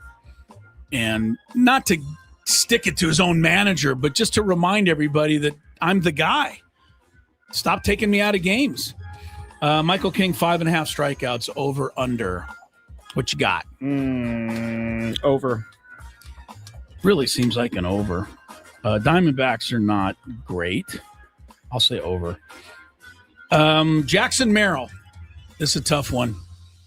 Over or under a half a strikeout? Oh, gosh. Now, Jackson has been striking out at an alarming rate. He is sure that has. fair to say? Yeah, no, that's fair. That's fair. And I know he struck out last night. I know he had a hit, but again, he gets 2 strikes, and there's a base hit, by the way, bottom of the 9th inning. Oh, no outs. Cease will not get the no-hitter. He will not get his second no-hitter. The good news for him, though, at least he can come out of the game. Yeah. He didn't have to throw any more pitches. Who got the hit? It was not a Rise. Oh, it was the leadoff guy? It was a right-handed batter. I didn't totally Ramos, see. or not Ramos. Yeah, maybe it was. Might have been our guy, Helio Ramos. All right. Either way, the Cease no-hit bid goes by the boards. And they're immediately taking him out. Of course. Yeah. Yeah, I mean, he's got 125 pitches, so no need to keep His him arm in. might fall off. Yeah. So anyway, we had almost some fun there. Anyway, where are we back? Oh, we're back on Jackson Merrill. Yes, over under half a Over strikeout. under a half a strikeout. Now, to me, if you're going to bet under, you can. You're going to be sweating it out. You would definitely Aren't going to you? be. Yep. I'm looking at Jackson Merrill strikeouts, and he has struck out in 1, 2, 3, 4, 5, 6, 7, 8 to 1, 9, 10, 11, 12, 13, 14, 15. He struck out once in 15 of his last 16 games. That's, really is alarming for Jackson Merrill. I don't really have words for anything. I'm going to have to say over. I mean, 15 to 16. Yeah, I agree. Over.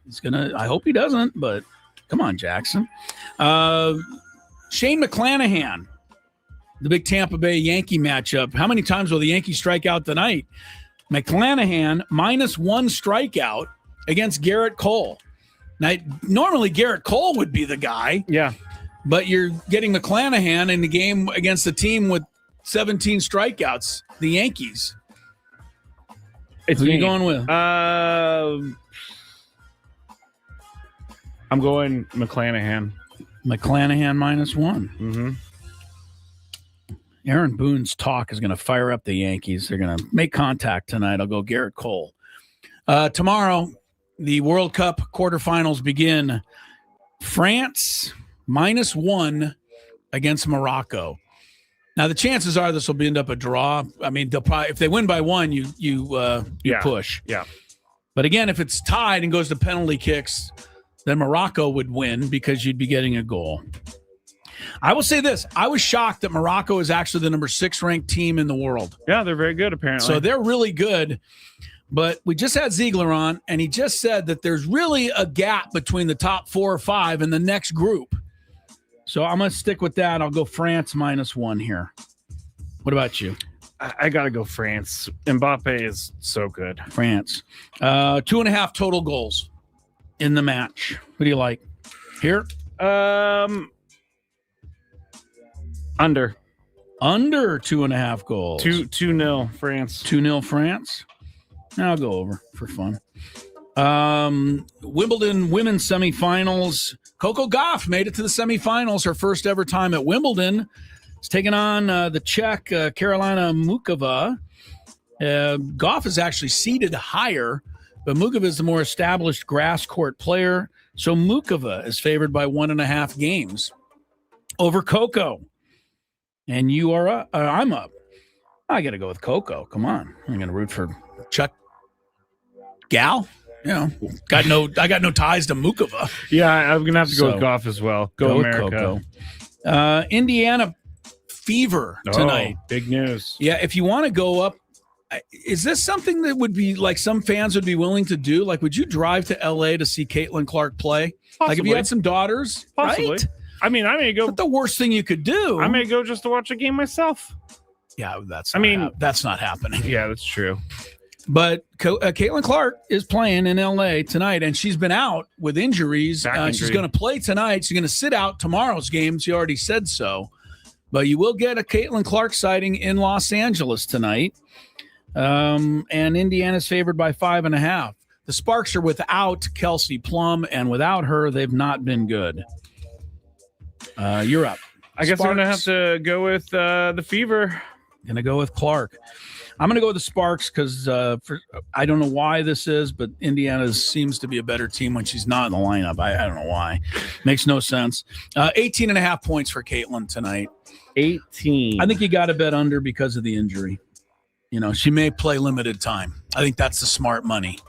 But I'll go over. Why not? You'll take it over. Yeah. All right. So Caitlin Clark comes to town, or comes to LA at least. If you got daughters that play basketball, that'd be an event. I don't know how the ticket sales are for the Sparks. Let me go look. Like, could you drive up and go to the game, or get online and get some tickets right now? I'm sure it would be a hellacious drive. I know at 3:15 on the afternoon. That would be tough. But I think that's something you should consider, right? Let me go going up and seeing a Sparks game, but if you could see Caitlin Clark on top of it, I think that would be a really awesome thing to do for your kids. They're definitely affordable for some of the higher up seats. $65, $70. It's not too bad. 65-70. Where's that? Like in a good like seat? in the higher up seats. Oh, you're up top. But if you go closer to the court, obviously it's going to cost more. And There's where like do they one play? for 100. Where do they play? Crypto.com. I call it Staples. Okay. Yeah, I still do too. Yeah. Okay, so they play at Staples. I wasn't sure. Yes. All right. Well, anyway, I think it's kind of interesting. I don't know how often the Fever come out to play the Sparks. Probably not often. Probably not. So you get a chance to see Caitlin Clark if you want to go up there tonight. We'll take a break. Gwynn and Chris. By the way, the game is now over. If you're Toronto won 10-0. Cease finished with the one hit allowed in the 9th inning. And we'll be back with some more of this great talk show. I hope it's great.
And Chris continuing here. Tony Gwynn Jr. again off most of the week, taking his daughter down to school at Grand Canyon University in Phoenix, where she's going to hopefully star on their soccer team. Absolutely. At least that's what he told us. I still believe. And Skraby kind of believes that Tony was shipped to the Arizona Fall League for some work. Yeah, Yeah, the mid-season work. Yes, the Arizona Complex League. Right, that's where we send everybody. That's where Bagley went. When you need a little work, you go down to the Arizona camp. Yes. So, but Tony swears he's down there with his daughter. Anyway, we will carry on here. Skraby and I, Padres coming off the 4-1 victory last night over the Diamondbacks. And moving back into the tie for second place in the NL West, and moving into a tie for the 7th spot, which is not great in the wild card race. Only the top 3 make it. So Padres are 4.5 out of a wild card, and they got to jump over 4 teams. Not easy to do. Not easy at all. Skraby and I will be broadcasting live Friday from Far Corner. We are excited about that. And if, I could find the little thing on it here, I'd read a little bit more about it to you. But I can't. So you'll just have to trust me that we'll be out there Friday doing the show from 2 to 5:30. But it's not here. It's just absolutely not here. It is there. Oh, wait a minute. Okay. Never mind. User error on my part. We will be out there Friday, July 10th, Far Corner, the Ultimate Game Day Hangout. It's located across from Petco Park on 10th and J. The party starts at 2 p.m. We're broadcasting live before we take on Toronto. Come say hi, talk baseball, enjoy some insane, and it is good. Made from scratch pizza. They got next level cocktails, unbeatable game day specials, including $4 bills, beers, $6 wells, $6 house wines. It all starts at 2 p.m. So come on down, say hello Friday, 2 in the afternoon, Far Corner, the better place to celebrate baseball. And I want to just go back to those pizzas because I don't know about you, Skraby, but pizza's become kind of a thing to me that is just one of those things that people throw together and you eat it and you're like, it serves its purpose. Hear me out. I wasn't saying anything. A lot of pizzas. Like one pizza is no different from the next. But at Far Corner, I must say, I just love these pizzas. They're so good. And when I say made from scratch, they put all these really cool things in there that just, the flavor is off the charts. So if you're coming down, leave some room for some pizza. Yeah, I always eat way too much when I go there, which is a good thing. It's a good thing. Yeah, but, we have SD fat loss will save us. Let's hope. News of the day, Dylan Cease took a no-hitter to the 9th inning up in San Francisco. He was going after his 2nd career no-hitter. He had thrown 117 pitches going into the 9th inning. And alas, he didn't make it. Base hit by my guy, Helio Ramos, leading off the bottom of the 9th inning. Broke up the no-hitter.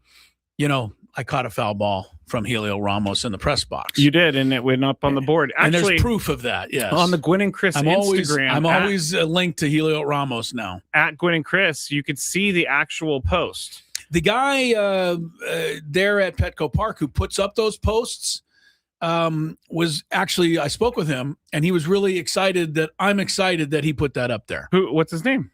Yeah. First name. Yeah. Oh, okay. Jeez. Scoreboard guy. I didn't know it was so. I don't think he so private. I don't think he introduced his name or introduced himself. I think I know who it is, but I'm not. Yeah, I know. I'm sorry. I apologize. It's okay.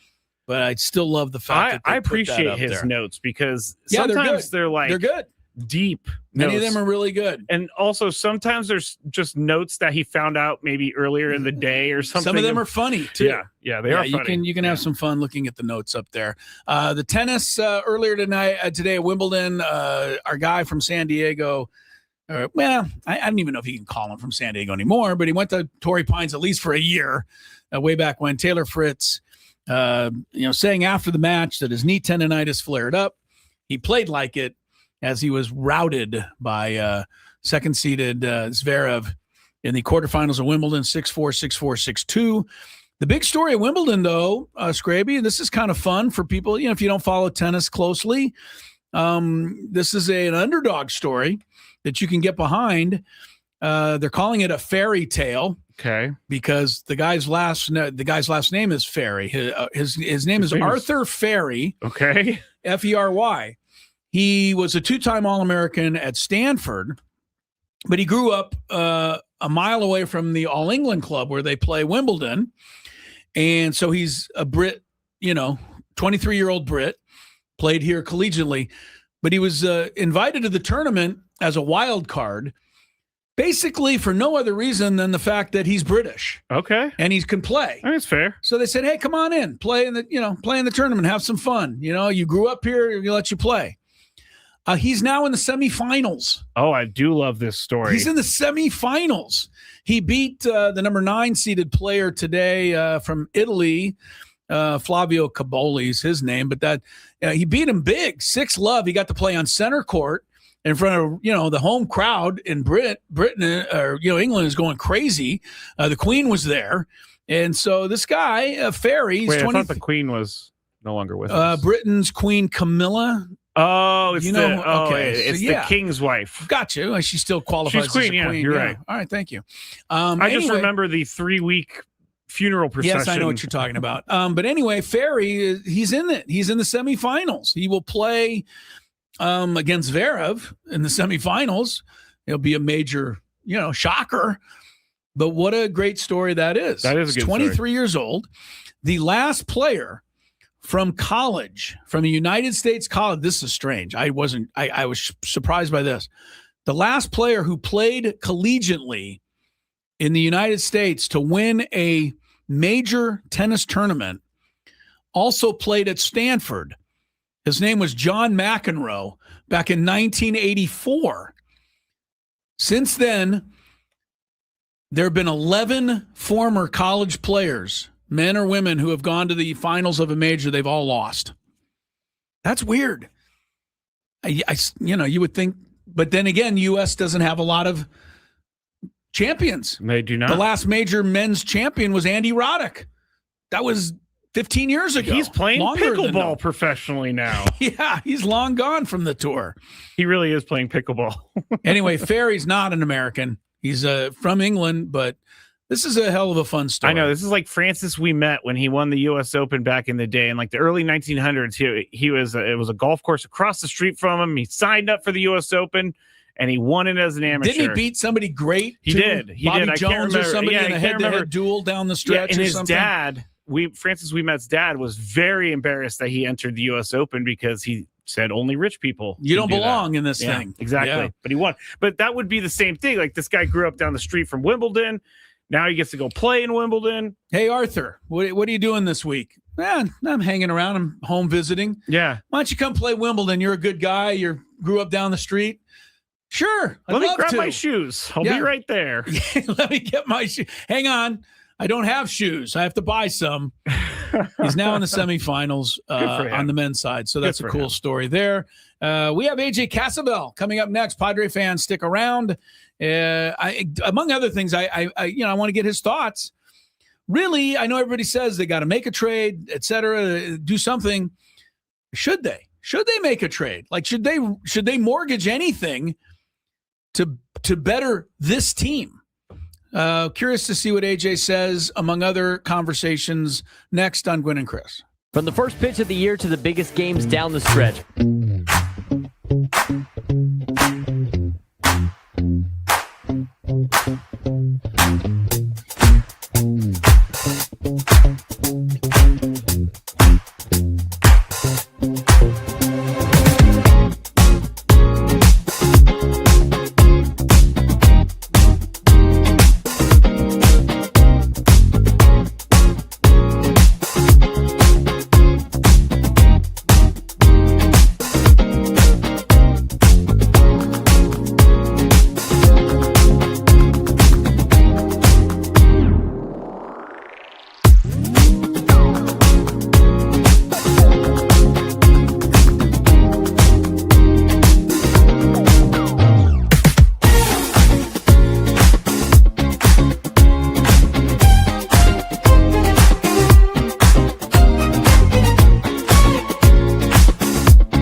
Crisello, Skraby, together, Bill House Studios. We know how.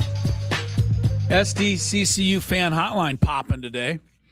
Popping. Yeah, when I say it, it never sounds as good. That was good. When Tony says it, though, Just cool all over. Yeah, he hits it. But SDCCU fan hotline, not Big Bank Banking. It's better AJ Cassavell from MLB.com.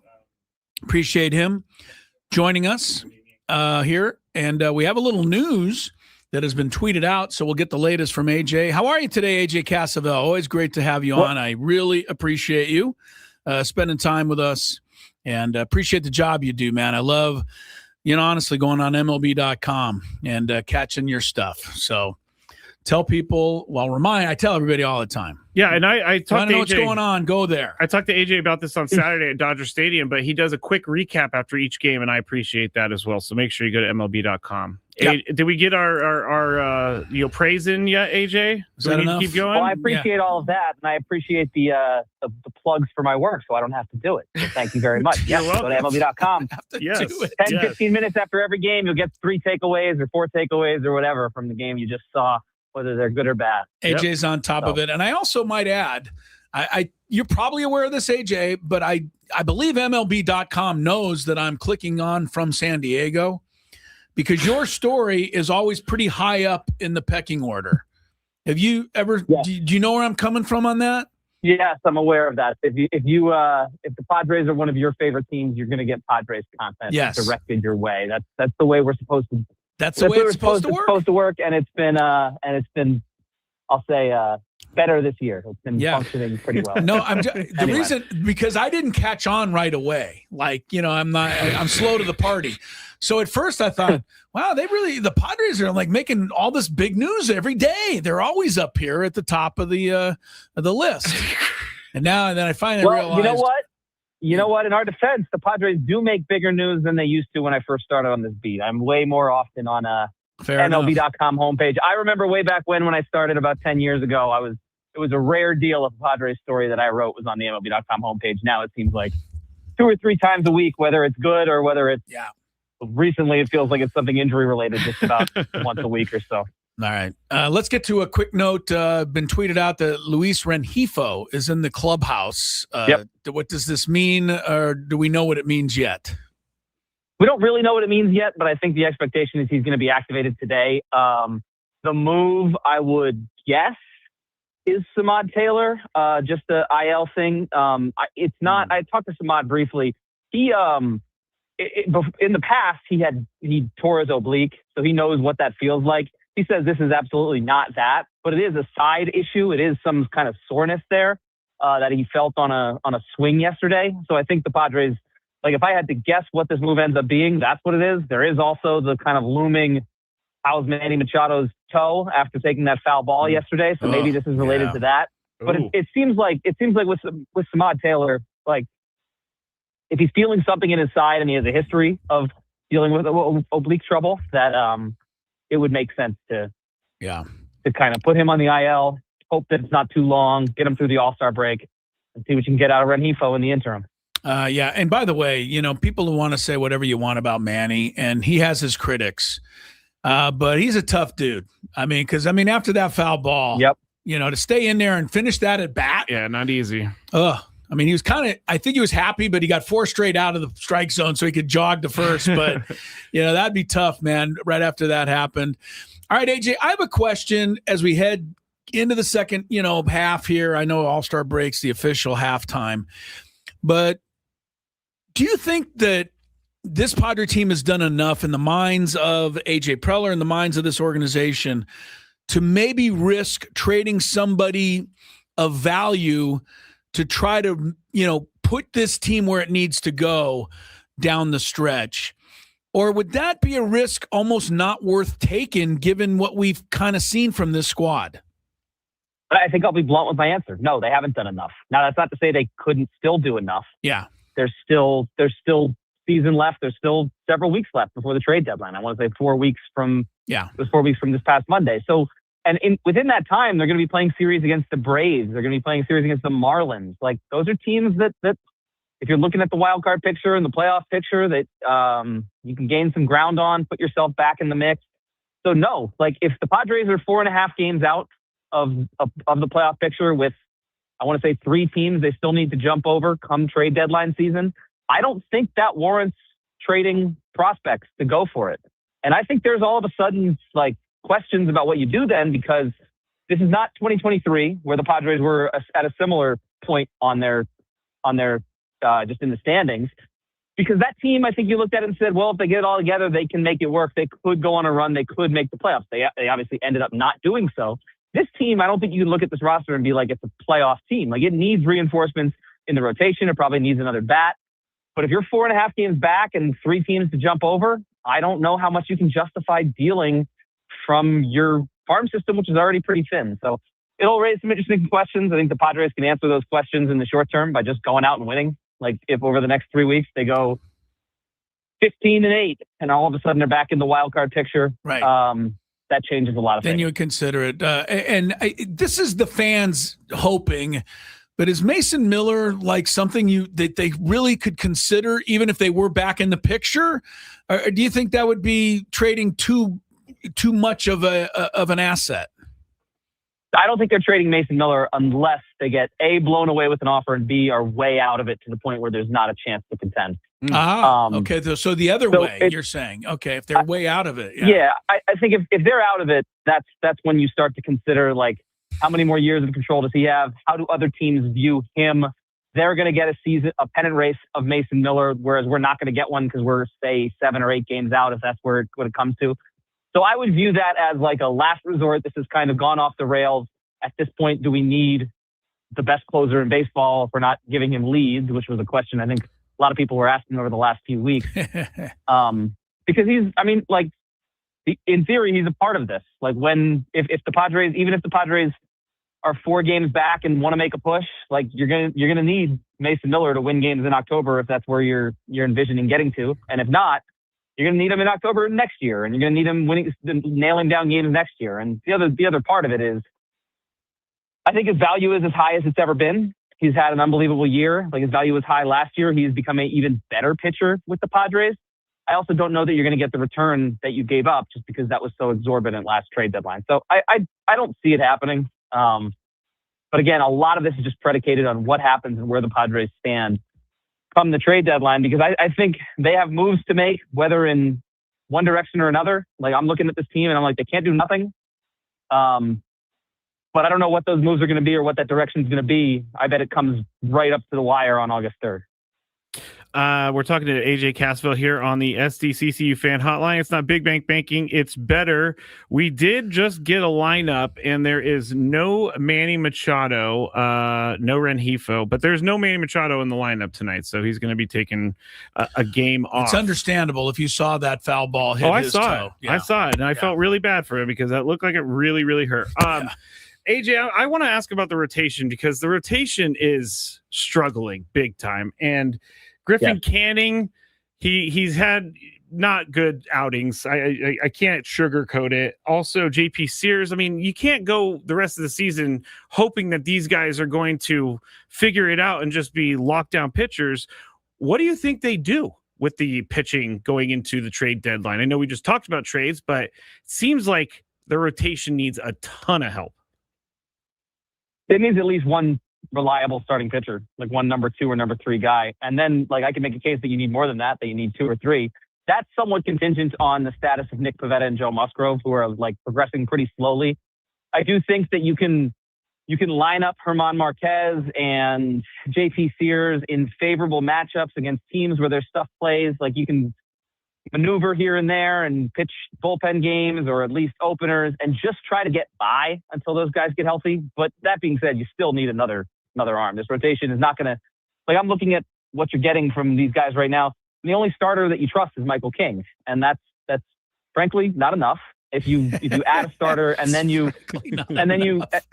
it's not. And then if you add a starter, and then you get one of those guys healthy, I don't think you count on both of them because elbow injuries are tricky. Yeah. Then I think you start to be like, all right, we got 3 guys we can rely on, and we can kind of piece it together with the hot hand, with the matchups. JP Sears stuff plays well against certain teams. There's a reason he pitched so well against the Braves. So I guess you can get by right now. The goal right now is, I think, to tread water in the rotation and hope to get more from the offense. Yeah. The offense, for the most part, has not held up at the end of the bargain this season. So that's been a big part of the problem. I think the Padres knew that the rotation was going to have issues, and now here they are, not able to make up for those rotation issues because the offense isn't hitting. AJ Cassavell is with us. A question I've wanted to ask somebody here, and I trust your opinion on it so much. We were looking at Jackson Merrill a little earlier and taking a little deeper look because it seems to me he's striking out an awful lot, and he strikes out an awful lot on pitches that are out of the strike zone, and I get the feeling that other teams have kind of said, hey, we're not going to throw you strikes as long as you're going to keep swinging. And now it's at 14 of the last 15 games, AJ. He's had at least one strikeout. That's quite a few. He's still producing here and there.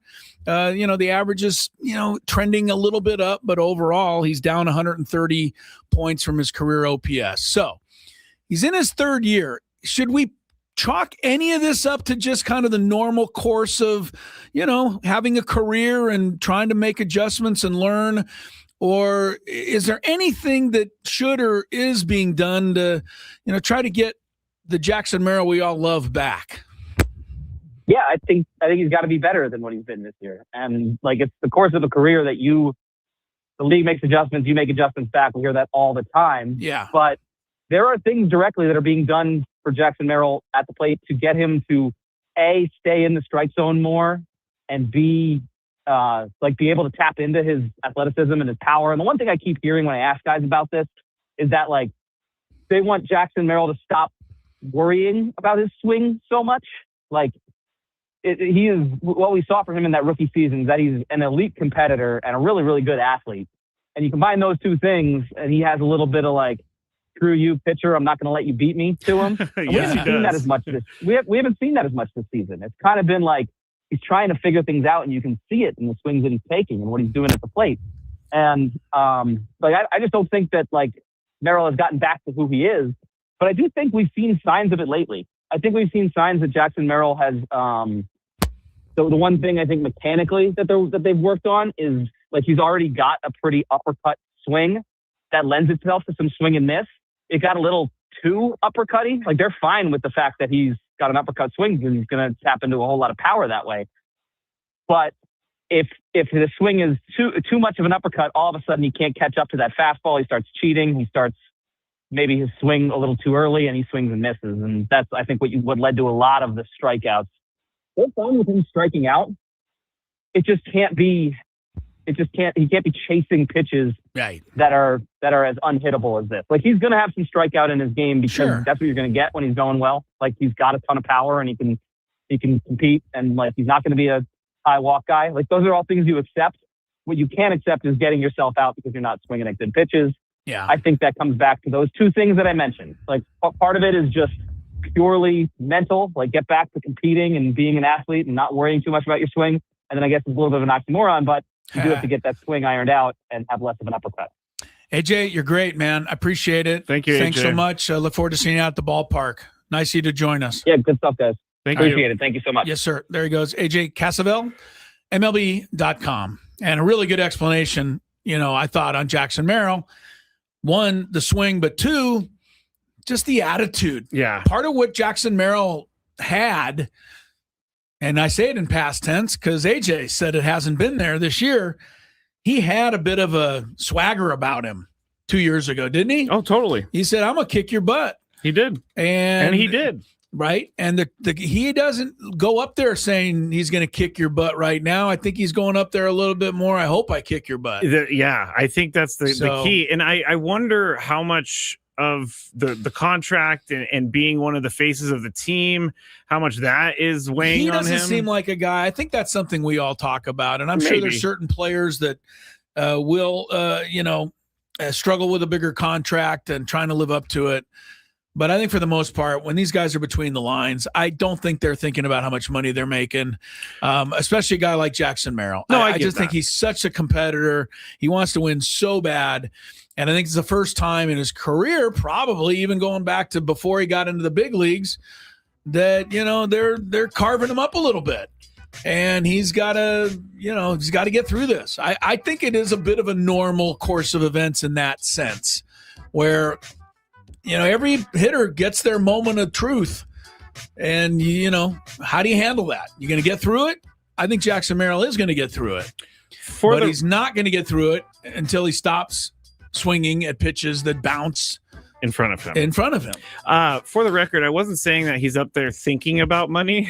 I know. Just overall, it's a lot of pressure. Sure, but I get it. And Jackson Merrill, if anybody can turn it around, it's probably him. If Adam Klug ever doubled my salary, I would start gargling words here on the air. I'm sorry, I wouldn't be able to handle blah blah blah. That kind of thing. Oh, I see. So much pressure would get to me. Yes. Gotcha. Yeah. Chris versus the fans. But don't worry, that's not happening. So I should be okay. Chris versus the fans. 833-288-0973. 833-288-0973. Gavin Sheets. So hopefully I can do him justice. And I'm the green one. Pretty sure that's out, right? Yes. Ooh, that's too early of a swing.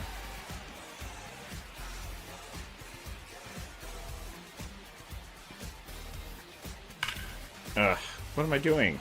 Come on, pitcher. Throwing me one down at the bottom of the zone. Ooh, is that going to have enough? Ooh, barely.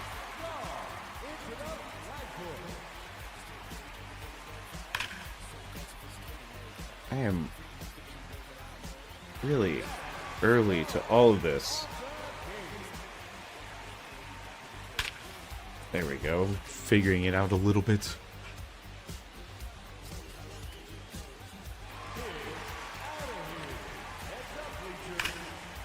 Why are you throwing me a pitch high tight, bro?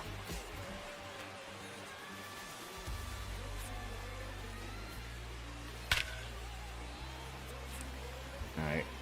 I have no problem using the right field wall.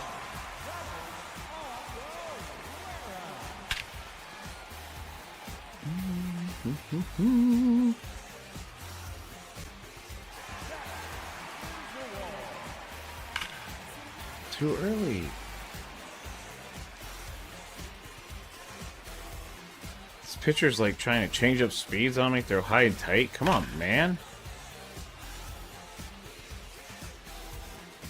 For whatever reason, I cannot wait for the pitch to get to me.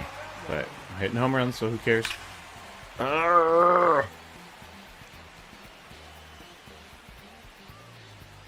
Not great. I need to... I think only the top 4 move through.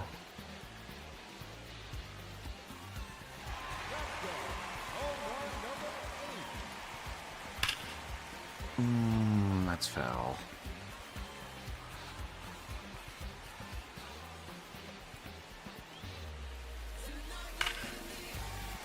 That one's gone. But what's the score? Oh, I need some home runs. That is for sure. That one's gone. Probably need like 14. Go! Go! It's gone.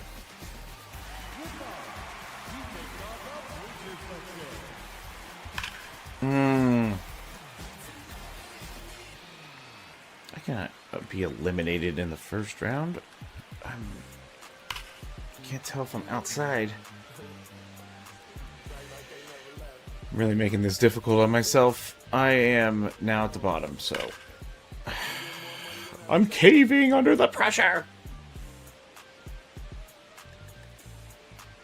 I gotta stop looking at the scores. Just get back on track. 40 seconds to go. Come on.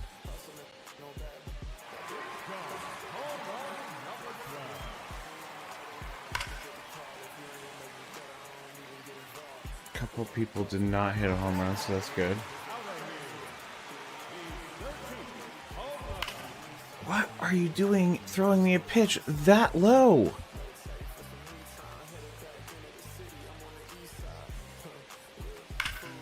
Oh man, that's gonna be foul, isn't it?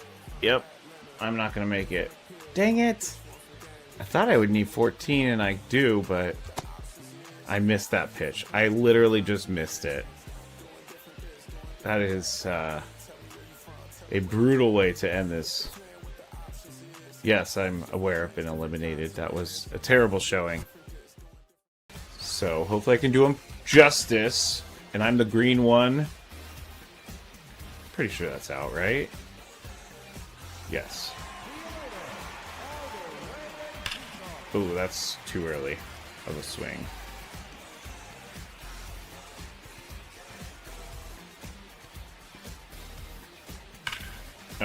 What am I doing? Come on, pitcher. Throwing me one down at the bottom of the zone. Ooh, is that going to have enough? Ooh, barely.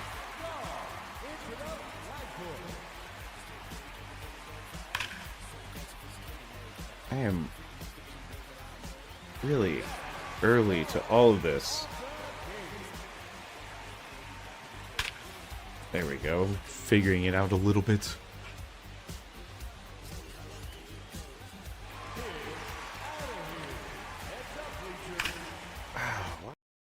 Gwynn and Chris.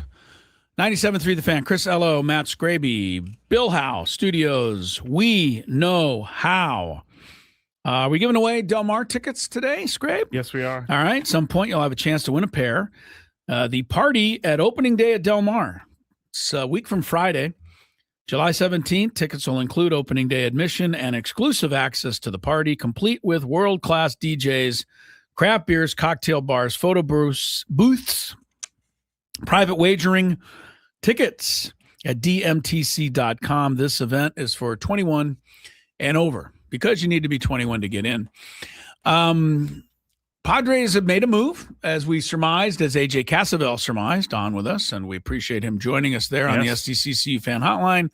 Luis Rengifo, who began the year as a Brewer, erstwhile Angel, but picked up there kind of quietly by AJ Preller, maybe a month or so ago. You know, they kind of was a little bit less than that, but yeah, they kind of scooped him up just in case, and well, that in case has come to be because Samad Taylor, the oblique flaring up enough to where they're going to put him on the injury list. He had a torn oblique. That sounds awful. Yeah, that well, really he doesn't have awful. that. Yeah, he said it was different. That. Yeah, no, he doesn't have that, but. He's going to go on the IL. Rengifo takes his spot.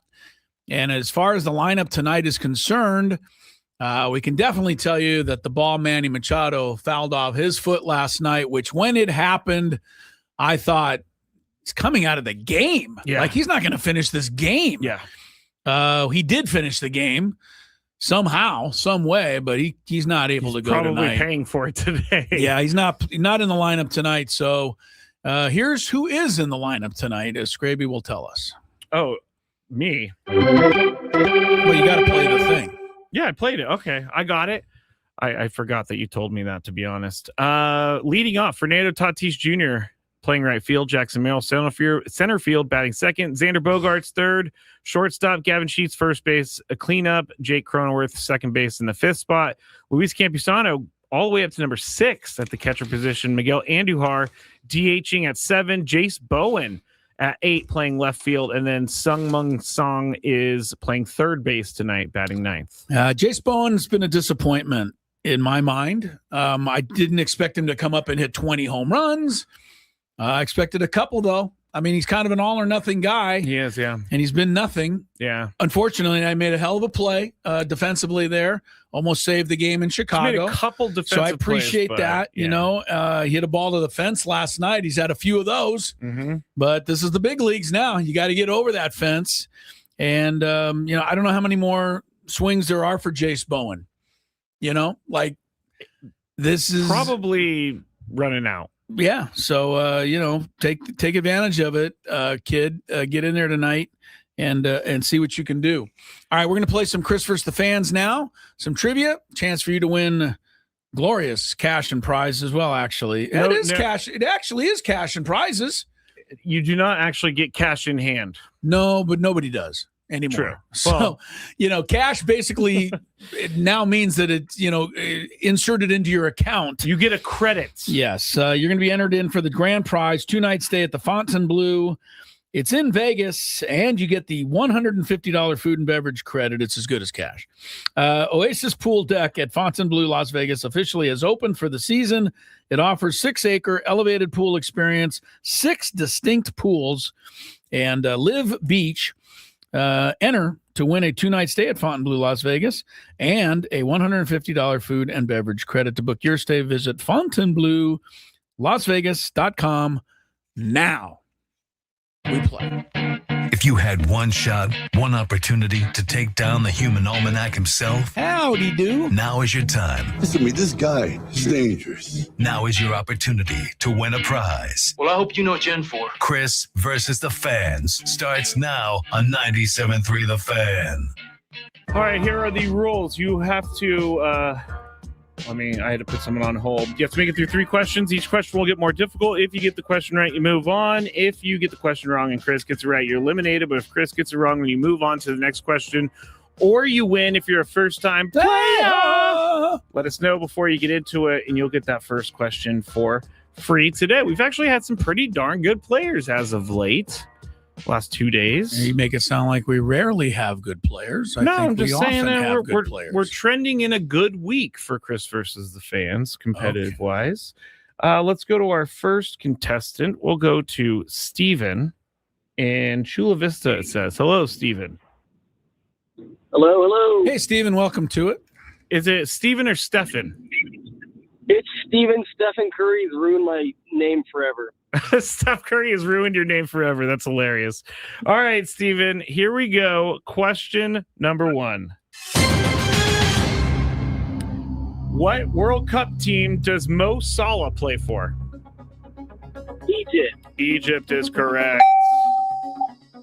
There was a thought that he was going to come to MLS there for a second. Are you going to just keep rolling on with these soccer questions? Yes. All right, yes. great. Until the World Cup is over, Chris. Okay, that's good for the listeners because I'm not going to get many of them right. I'd never heard of Mo Salah. Really? We've talked about him. Not me. Yes, I wasn't paying did. attention. I wasn't paying attention. That's a fair answer. All right, Okay. Steven, question number 2. What team won last year's MLS Cup? I want to say Vancouver, right? Vancouver. Stay there, Steven. I'm shocked that I know one. And it's only because Messi was on the team as Miami, I believe. Beat Vancouver, though. I will give it to you. It's Inter Miami. Oh, yeah. Sorry about that, Steven. Sorry, Thank Steven. you. Yeah, you got to give me that. Come on. Well, it was You Inter gotta Miami. hold me on that It one. was Inter Miami. Yeah, so. okay. I got you. All right, let's go to our next contestant. Let's go to Trevor. Hello, Trevor. Hi, Trevor. Welcome to it. What's up, fellas? Not too Well, much. you were doing all right, man. Yeah, We're happy to have yeah. you with us. Here we go. Question number 1. Who hit the 3-run homer for the Padres last night? Oh, wow. That would be Jake Cronenworth. Jake the Snake. Cronenworth is correct. I was looking for, didn't you post some of his statistics on here somewhere today? I did somewhere. I can't find them. Oh, I know where they are. Let me get him. He's done better, is all the way at what the you top. posted. In the last 8 games, Yeah. he's hitting 310 with an OPS of 851 and 2 home runs. His first 30 games, he hit 144, 468 OPS, 1 home run. So he's already outdone OPS has himself. gone from 468 to 851. That's a plus 400 for Jake over the last week or so. But apparently But he's it's good. forgotten how to play defense as well. I know what's happened all of a sudden, like I think automatic. AC said 3 errors in 19 chances since he's come back. Those are easy ground balls for Jake Cronenworth. He eats those for lunch. Well, he also got hit in the face by a baseball, so maybe he was a little scared. I Could also be. think maybe he needs to get hit in the face by baseball every day now because he's hitting 3-run home runs. Yeah, I after. don't think he's going to sign up for that. I agree with you. All right, Trevor, here we go. Question number 2. What Major League Baseball team has the least amount of wins in the league coming into today? In all of baseball, In all not just baseball. okay. Least amount of wins. Yeah. Just gonna throw it out there, the Rockies. Yeah, the old Rockies, the old reliable Rockies. Yeah, Rockies have won a couple games here lately. I think they beat the Dodgers in LA last night. Did. About a once-a-year occurrence, but they did it. I think it's the Angels right now, but I'm not, going to bet at all. Oh, so you are saying I'm going Angels. Oh, I'm just not 100% sure. Wow. Yeah. Angels have Trevor. fallen below the Rockies. We're going to talk about Mike Trout in the Big Five. Okay. And thank God he's back in the All-Star game. He needs to make a decision. He needs to leave. That's what we're going to talk about. Okay. All right, let's go to Dan in Encinitas. Hello, Dan. Hi, Dan. Hey, guys. How are you? Pretty good. Good. Pretty Good to have you with us, man. Thanks. All right, for here we joining go. us. Question number 1. Craig Stammen played for the Padres and what other major league team? Washington Nationals. Very That is good. correct. Nice Only job. played for 2, huh? Only 2. Okay. Here we go. Question number 2. Who scored the only goal for the USA on Monday night?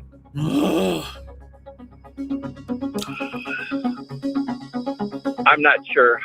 Okay. I'm not a big soccer guy. Okay, that's fine. That's okay. Me neither, Dan. I'm going to pass. I can picture the guy. I've said his name like 30 times, but I can't remember it right now. Is it Mullins? Chris Mullen? No, I just said Mullins. Dan is still there. What is it? It's Malik Tillman. Tillman. Yeah, Malik Tillman. Who didn't even grow up in America. I didn't. No, Ziegler told us that our best 2 players, Tillman and Flo, spent like a combined 1 month in the United States. Yeah. So, and Ziegler's right. He said that tells you all you need to know about where we are in soccer. Our best players aren't even here. Yep. Very true. Yeah. All right, here we go, Dan. Question number 3. Okay. Tillman. Billy Wagner played for 5 teams in his career. Name 3 of the 5. Hall of Famer Billy Wagner. Yeah, Hall of Famer. Father of Will Wagner. Sorry, say that again. Houston. Okay. I think that's the easiest one. Toronto. He gets one more guess, right? Yep, one more. Okay. And Texas Rangers. All right. Texas. All right, stay there, Dan. Stay there. Yeah, Billy Wagner, definitely Houston. That's where he did most of his damage. I remember for some reason him going to the Red Sox and the Phillies. Those are my 3 guesses. I got it. Dan. Sorry, Dan. Good playing. Who else did he play for? Mets. He didn't play a lot for any other team, though. Oh, the Mets, maybe a few years. He played 4 there. years. He did. The Phillies 2 years, the Braves 1 year, and the Red Sox 1 year. Might be a trade in there in that one. Yeah, he's one of those guys that, like his career was kind of over, and then he bounced to 3 teams before it was over. Yeah. All right. Sorry about that, I think Dan. it's time for tiebreaker. Hate tiebreaker. Why do you hate tiebreaker? Because I like the contestants You know and what? the competition. I have Craig Stammen stats open. We're gonna do a Craig Stammen tiebreaker. No, this is your portion of the show that you run, so you tell us what to do. All right. Give me a number 2, 3, or 4, Chris. I'm not supposed to look, but I did. 4. Daryl. Hello, Daryl. How we doing? Pretty good. Have you ever? I know you call in before, but have you ever played the tiebreaker? Yes, I have, and this is the Daryl from the restaurant that met Chris Illo. I remember Daryl. Oh yes, when he served you, or he was there. he was brought the food. Yes. We love Daryl. Oh, nice, Daryl. Nice. I didn't even have to put up with him taking my order. He just brings the food. Like, that's all great, right? There's no, Daryl's awesome. Nice to meet you, Daryl. Thanks, Daryl. Yeah, let's get into the tiebreaker. So By the hold way, on 1 second. Daryl, you win. That's it. Oh, okay, no. Oh, he's got to actually win. He's got to actually win. All right. You're gonna good cause luck here, Daryl. My DMs to go crazy with he didn't actually win. Tiebreaker. So I'm gonna give Chris a question. He's gonna give me a number, and then Daryl's gonna guess whether the actual number is higher or lower than what Chris said. So, Chris, how many strikeouts did Craig Stammen have in his 13-year career? Stam man. 13 years. That's hard because he didn't pitch consistently as a starter or a reliever. Mostly as a reliever, so it's hard. He only started in the first 2 years of his career, it looks like. Couple, yeah. All right, 13 years. If he had 100 per year, though, believe it or not, that would be 1,300 strikeouts, which is actually a lot. That is a ton. So I think it's too many. I'm going to give Craig Stammen 750 career strikeouts. 750. Daryl, is the actual answer higher or lower? Oh, my goodness. I'll go lower. Lower. You are correct. Yes. Stay there, Daryl. I'm going to get your information in the break. Chris, Good you job, are really, Daryl. really, really good at this. What did he have? 743. Wow, I missed it by 7. 7, yes. That's crazy. Good Also, job, Daryl. He faced exactly 3,700 batters in his career. I just find that random. That is random. All right. Well, Daryl is a good man because if you go to the restaurant that he works at, and it's one of the best restaurants, by the way. Drop it? I don't know if we're allowed to drop those. It's not nothing against it, but there's rules and laws. There are some rules on this, but I'm telling you, it's a great place. It's right on the beach, and we went with the family. And Daryl came out with our food, and he said hello, and it was just a great thing. So, Daryl, kudos to you, man, and everybody there. Stay online. You won today, and Skraby will get your info. We'll take a quick timeout and come back. We got a lot more Gwynn and Chris ahead, and including Big Five, right? Yes. Big Five is definitely ahead. What else is going on? We'll find out as we continue here on 97. Did you know that Taylor Swift and Travis Kelce have their own logo now? Here's the thing. He is so mad about that I may leave the room while he just harangues about it. No, I think you're not talking about it. No, you're just going to go on a filibuster for like 45 minutes on this, this logo. Oh, but they're not going to commercialize that logo, but they may use it down the line to commercialize. We're not going to talk about the Taylor Swift and Chris the Big Ello Five, and the promise. Swiftie himself, Matt Skraby, back on with more on Gwynn and Chris. For the most.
Through the Fan Wednesday, Hump Day. I never really liked that nickname, honestly. Hump Day. Yeah, it didn't do much for me. I love that commercial though. That Okay. was a great one.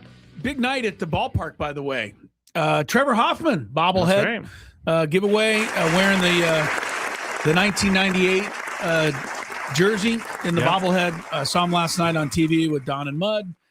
I got to be honest with you. Trevor looks like he could, close a game right now. Yeah. We don't need him, but if we did, it wouldn't be the worst thing to see him trot out there to hell's bells. No. And it is crazy because every single I don't know that this is, the way he'll be known when you think about it, but it's just going to be remembered for being a great, closer, one of the best ever, over 600 saves. But one thing I think you have to say, he's the guy, whether he invented it or not, but his song, Hell's Bells, to me, kicked off the whole era of relievers coming into music. Yeah, I mean, I've always just known, I've always seen it. I think the East Coast people think it was Mariano Rivera with Enter Sandman, but I'm pretty sure Trevor beat. Yeah, we'll fight you there. I think Trevor beat that. I don't know if that led us to walk up songs to the hitters or if that came separate. Let me see. That I'm not sure. But Trevor's, he's a legend of the game and he's a Hall of Famer, and you can get his bobblehead. First 40,000 to the game tonight. We'll get the Trevor bobblehead. Apparently, it happened. What are you apparently? Well, it's AI search. Oh. It says walk-up songs in Major League Baseball began in 1970 with Chicago White Sox organist Nancy Faust. Yeah, all right, but that's evolving into player-selected music by the 1990s. Yeah. All right. Anyway, Trevor's part of it all, and he's one of the greatest guys. And what an honor! The Seattle Mariners were among the first. Good for that. Okay. All right. Yeah, more information than I needed. You totally know you like that information. Anyway, get yourself a great bobblehead tonight, and be happy that you're not going to game in Arlington, Texas, where only the first 10,000 get stuff like that, and you have to fight people for one. Or you can, when I was up in Dodger Stadium, that giveaway that Sam was telling us about, where it was like hours to get in. Yeah. Someone sold theirs for $1,000. $1,000. Their item. Free giveaway. So somebody was paid sold $1,000 for it. for $1,000. Coming up on the All-Star break, Skraby, little quick check of some of the leaders in Major League Baseball. Like if I were to ask you, give me the top 3 home run hitters in all of baseball. Could you do it? Oh, Schwarb. Schwarb 31 on top. Who's second? Second, I am. Or anybody Junior in the Caminero? Junior Caminero's 4th with 26. Wow. Yeah, he's 4th with 26. You're just going to just give it to me.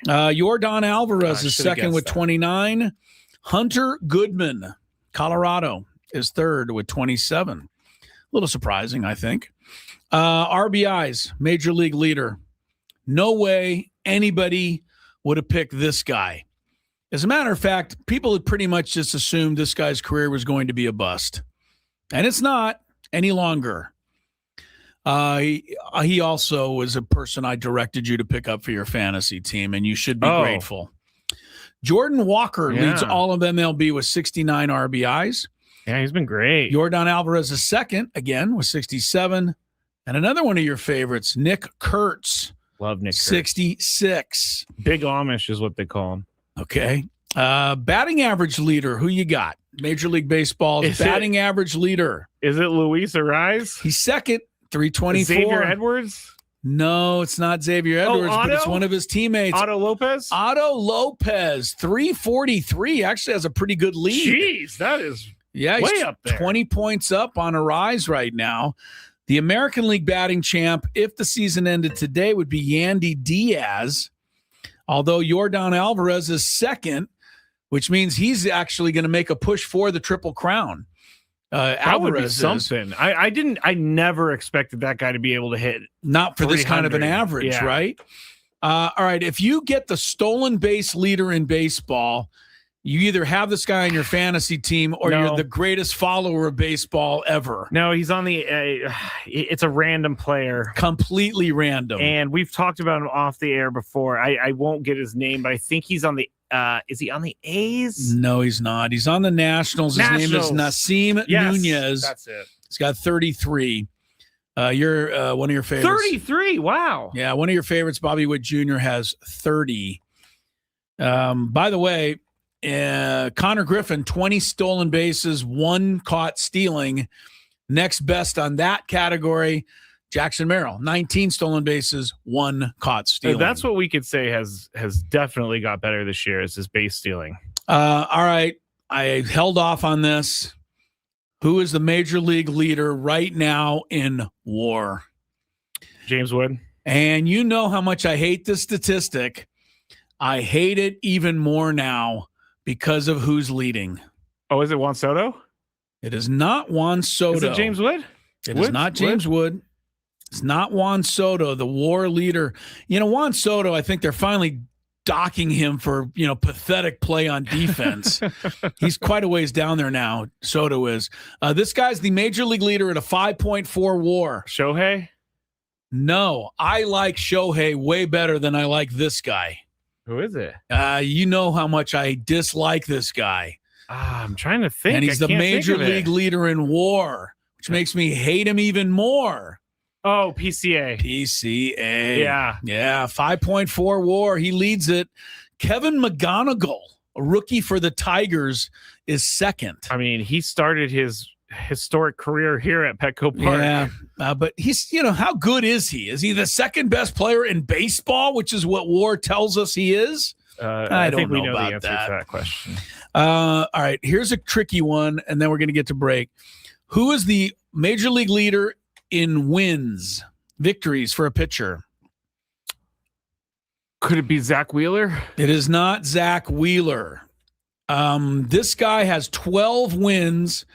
Nobody else has more than 10. He's too clear of everyone. Nick Martinez? It's not Nick Martinez. His name is Aaron Ashby. He's a reliever for the Brewers, and he's 12-1 coming out of the bullpen. That is strange. That is very strange. He has a 1.4 whip, which isn't very good. No. A 3.19 ERA, which is, mediocre. But every time he comes into a game, the Brewers score and win the game. So he's 12-1. The ERA leader in Major League Baseball currently is. Oh, it's got to be Christopher Sanchez. It's not him. Sanchez got. Oh, it's got to be bombed the other Mizorowski. day. He's way up, 1.62. I gotta say, man, this guy's proven to me that he is for real. You think? Cam Schlittler second, 2.01. And if you're thinking about strikeouts, look no further than your boy Mizorowski as well. $167. Wow, already? They said, what I see last night, he's already thrown 630 pitches or something this year, over 100 miles an hour. And it's like it doesn't bother Most him. teams haven't come even close to that, not individually, as a team. One last thing. Who has the worst ERA for a starting pitcher in all of baseball? Oh, gosh. Is it? I'll give you a clue. The Padres battered him for 4 runs last night. Oh, is that Gallen? Yeah, he really does. He does. He's the worst. What happened to that guy? I'm not sure. Not working for Zach anymore. No, it's not. All right, Gwynn and Chris taking a break. I always kind of like to get an update on that. I like to know who's leading stuff, and I should probably pay more attention to that. I like to check in once in a while, and we'll do the Big Five next. Gwynn and Chris. Tony, you care to, Tony, I don't know where Tony went. Because Tony, I see the corner of his room. Oh, well, hopefully he'll be back shortly. Harbaugh.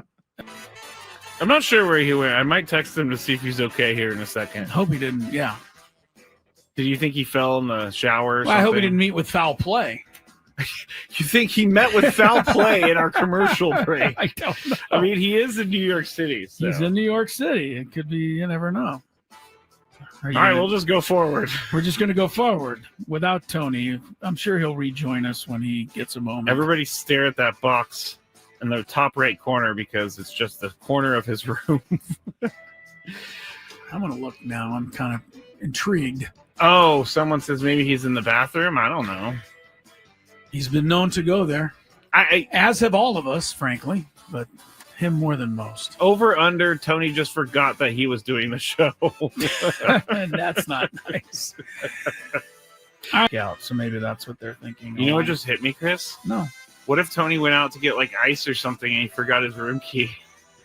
That is something that he is more than capable of doing. Because he would never be gone this late. This long with knowing that he was on the show. No kidding, man. We took a commercial break like 5 minutes ago and he has not returned. I'm going to text him. Like, are you out in the hall trying to get into your room right now? Everything okay? Oh no. Question mark. Scaring me. No. Did you hear back from Tony yet? No, I'm thinking something. I'm thinking he locked himself out. He doesn't have his phone because it's in the room, so he's down at the front desk or something. I don't know. I'm sure there's a story in here somewhere. There's definitely got to be a story. Air. Anyway.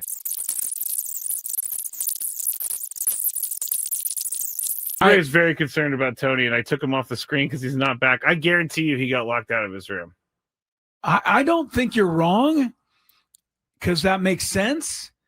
But how far away is the lobby? Of course, the New York hotel, it could be one of those ones where you got to wait a while to get up to the... And he's just sitting in line. I don't know why I find this so funny, but it is. Well, it's funny if he comes back with a funny story. Yeah, like I locked myself out. It's not funny if he fell and hit his head somewhere and we don't know where he is. That's not funny. Of course, that's not funny. He's obviously not with his phone because he hasn't gotten back to us.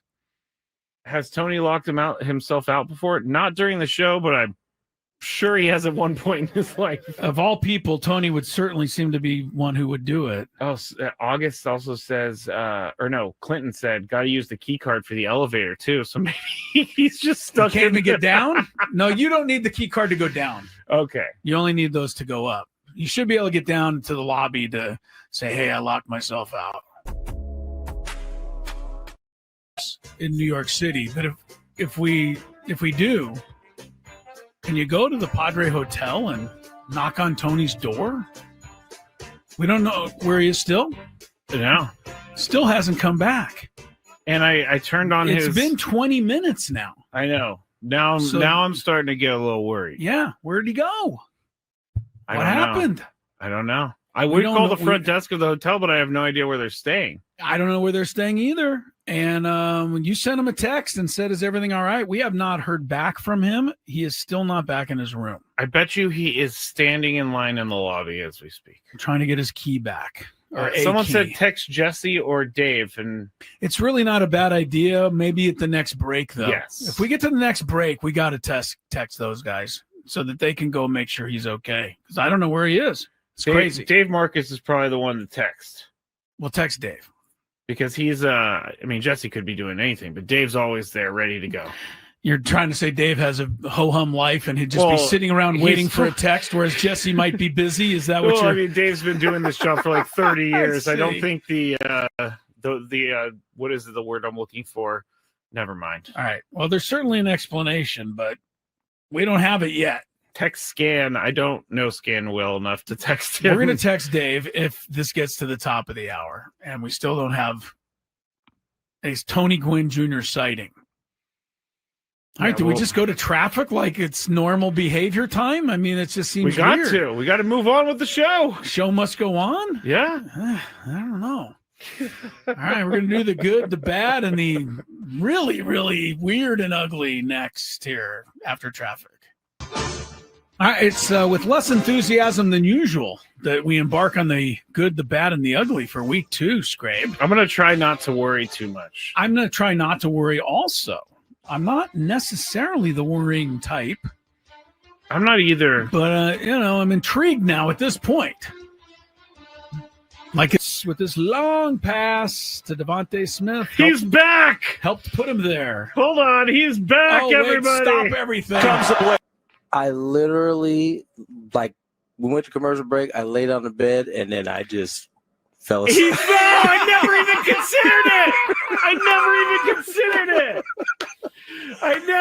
considered it! Tony, you care to... Tony, I don't know where Tony went. Because Tony I see the corner of his room. Oh, well, hopefully he'll be back shortly. Harbaugh... I'm not sure where he went. I might text him to see if he's okay here in a second. Hope he didn't, yeah.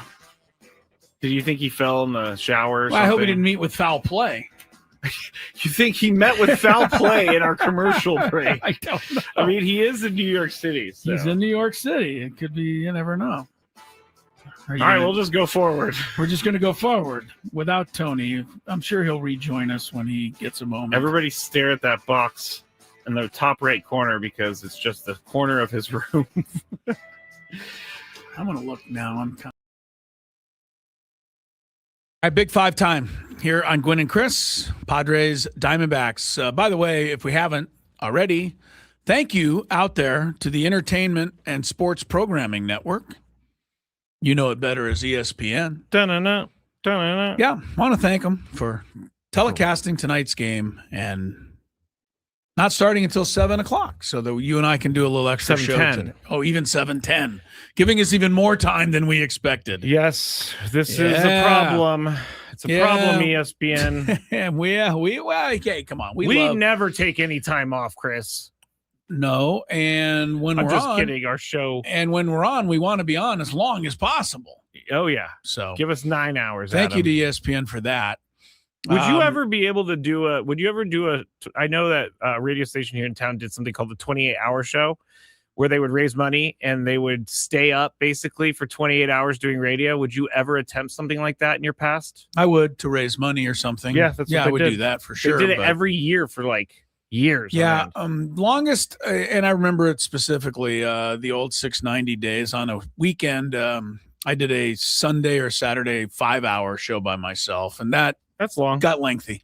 Especially back then when you didn't have the internet. Yeah, no, I didn't do it all the time, but there was one day where they needed like an extra hour. Would you read it out of the phone book by the end? Chin.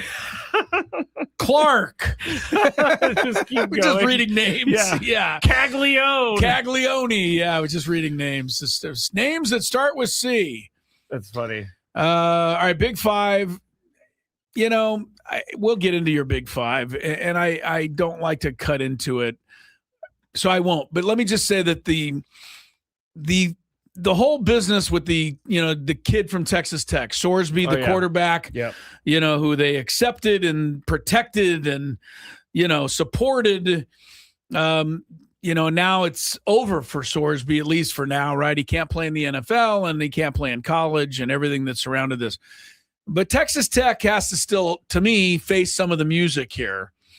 And they started facing that music yesterday at the Big 12 Media Days. So we'll get into it in a little bit. But there's some, I don't know. I guess I didn't expect any different quotes coming from the Texas Tech coach. But I want to share some of those. But first, Skraby, you take over.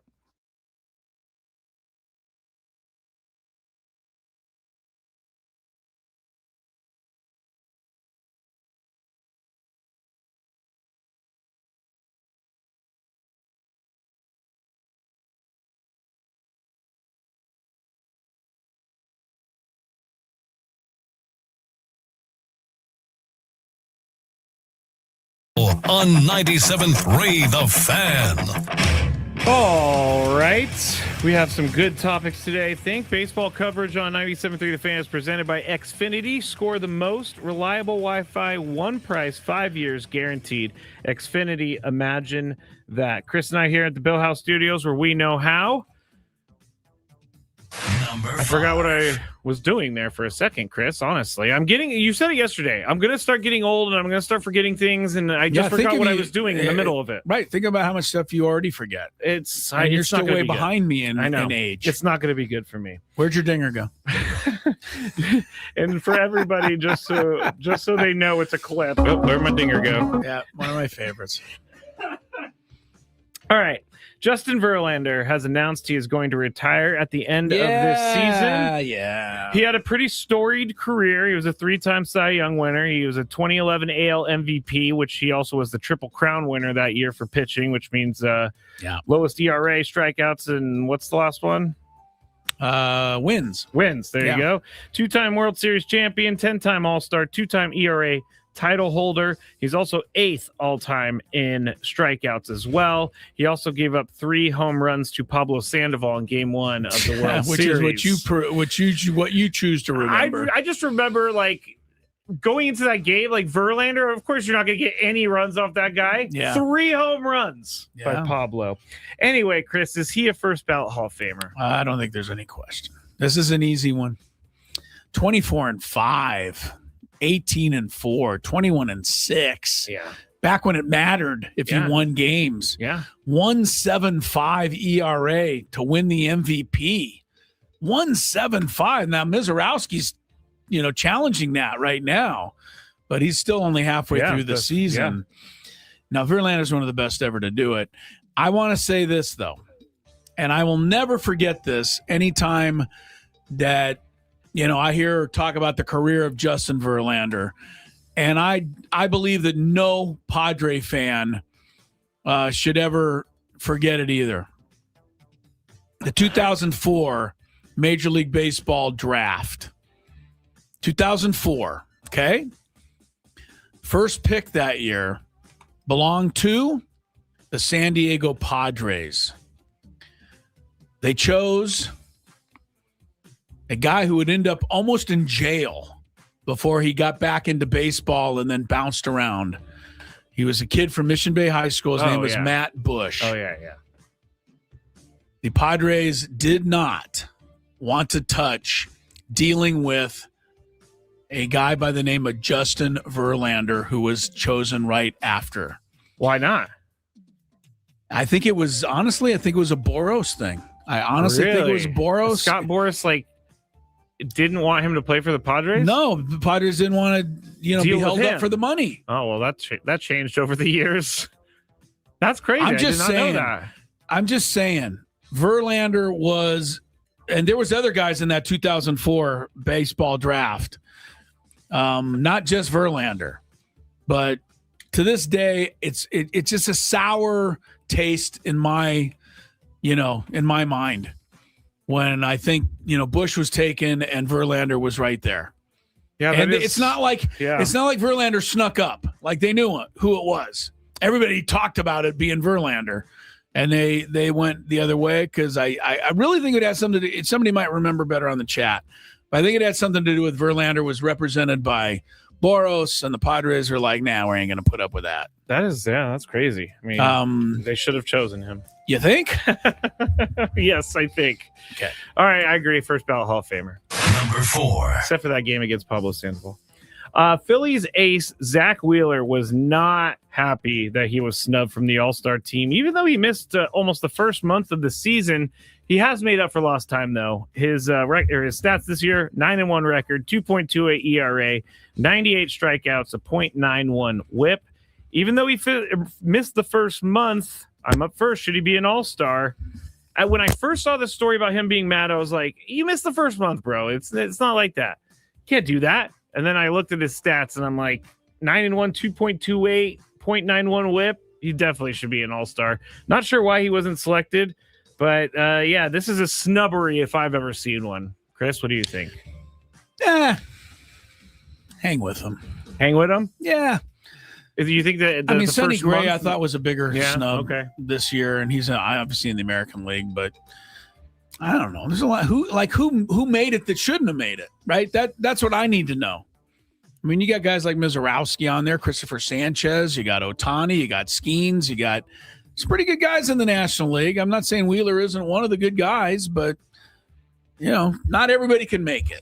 So it's a hang with him. In my mind, I feel bad for him, but hey, you're going to be okay.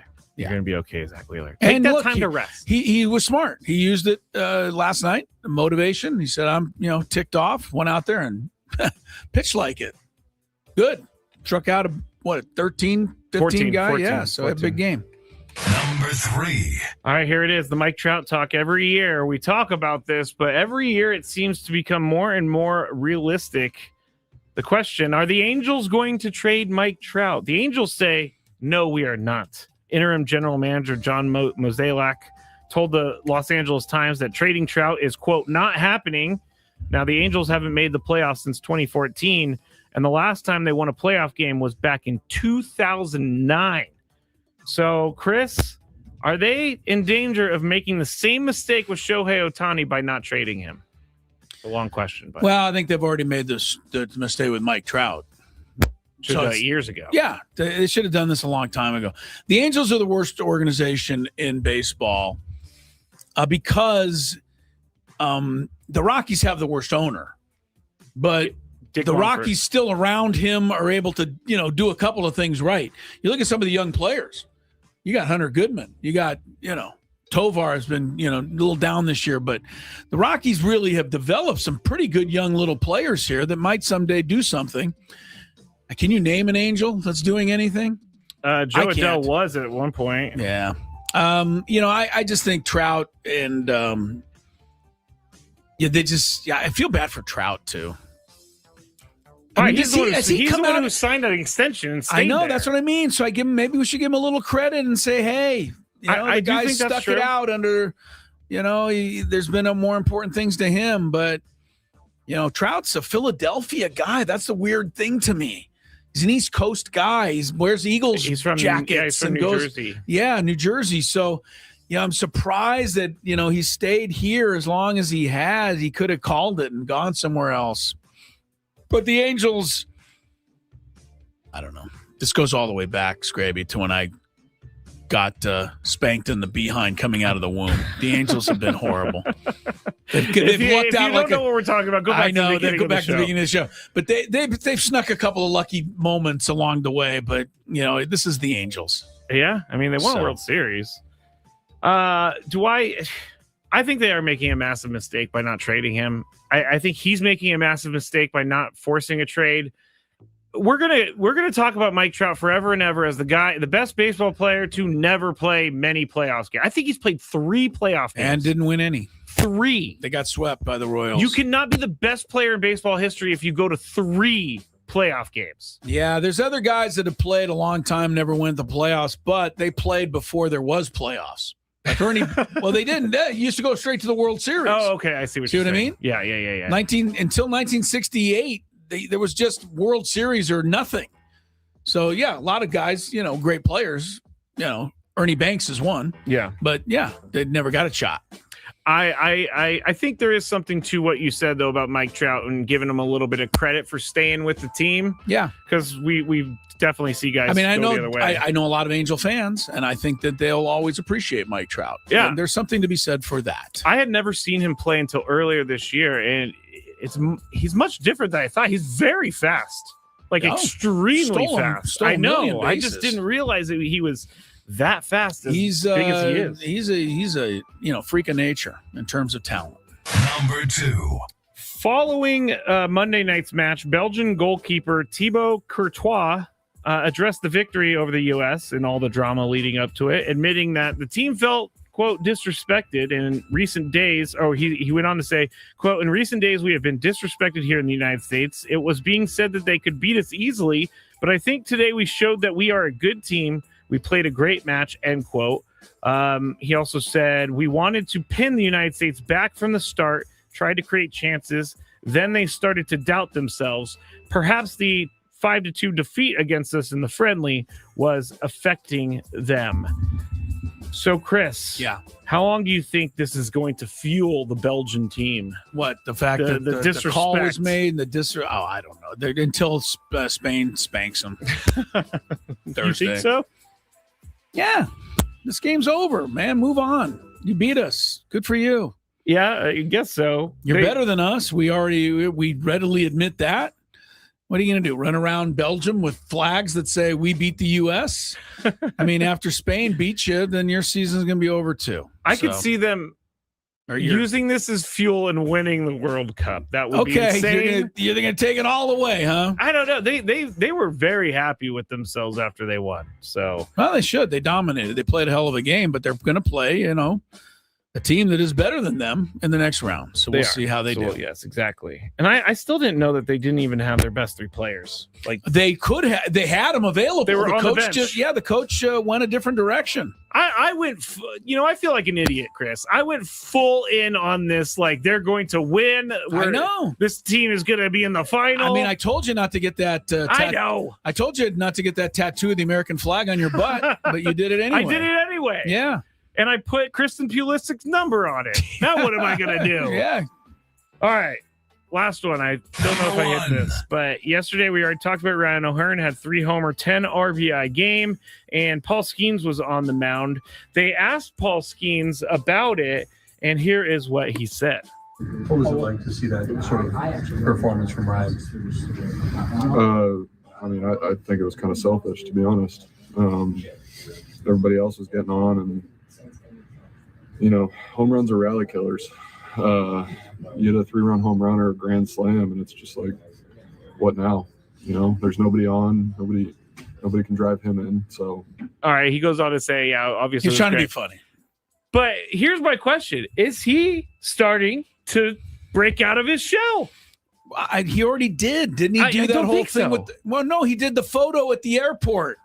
Remember the guy wanted to pose with him and Liddy Dunn? And so he took the picture and cut the guy's face off? Yeah, he cut the guy's head off. That was hilarious. That is hilarious, but I don't think so. He's got a little of this. He does. I don't think he ever thought that would be public, but I'm seeing him more and more in the public making small jokes. And obviously he was extremely dry, and I think that's part of his personality. But again, I can't hate this guy. I can't do it. I know you did, and it was never his fault. It was never his fault, right? It was the voters who overlooked Jackson Merrill. All right, there's our big five. I wanted to finish up go back to the beginning because I had said that the Padres did not pick Justin Verlander because of the Boros thing. Scott Boras. Yeah, that's not right. But here's what was right. The Padres had the first pick in 2004. General Manager Kevin Towers and everybody said they were focused on 3 guys. It was Verlander, or Jared Weaver, remember him? Yep. Or shortstop Stephen Drew, who never really did great. But Verlander was the number 1 guy they wanted. But the team was doing poorly. John Moores, owner at the time, did not want to spend the money it would have taken to sign any of those players. So that's your answer. More when we get back. Hot take.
It is the happy hour, and I was really happy until I just glanced up and saw my favorite player, PCA, second home run of the game. Why is it that we dislike PCA? Watch him run around the bases. That's all you got to do. Watch the guy run around the bases when he does something. If you don't hate that, I don't know what you're looking at. Yeah. He is so arrogant and so annoying. Yeah, and he's good. And he's good. Yeah, well, we already said he's the leader in WAR in all of Major League Baseball, and he's not hurting the cause today with 2 home runs. Welcome back to Gwynn and Chris. Happy hour time, and we will have the full hour because the Padre game doesn't start till 7:10 tonight. It'll be the Padres and the Arizona Diamondbacks. Padre news, catch you up on. Manny Machado out of the lineup tonight. Fouled the ball off his foot last night. It looked incredibly painful. Yes, it did. Somehow he stayed in the game, but not able to go tonight, at least not start the game. Isn't that what put Campisano out for 2 months? Fouling a ball Well, he off his broke foot? his toe. Yeah. So it might be different. Yeah, let's not go there. Okay. Don't even bring that up. All right. He's not on the injured list. He's just out tonight. Songs at third base. Secondly, Samad Taylor, who left the game, soreness in his side. He had a oblique injury earlier. Said that this is not that. Yeah. But enough that he does go on the injured list. Luis Rengifo, which is the only name that Skraby has ever pronounced correctly. That is not true. I can say Bosnia and Herzegovina like nobody's business. True, you're good at that as well. Rengifo, the former Angel, started the year with the Brew Crew. He's called up to take Samad Taylor's spot. We do have a Jace Bowen sighting tonight in the starting lineup for the Padres, and we'll see if they can win 2 in a row. When was the last time that happened, Scrape? You know what I mean? It's a great point, Chris. Yeah. I can't even remember back that far. Was it against the Braves? Probably had to be against the Braves. Well, they swept them. Yep. Yeah, they won 4 in a row there. But yeah, they did, you're right. They won 4 in a row. Since that time, they're 2-9. Feels like a month and a half ago. It's been a real rough go.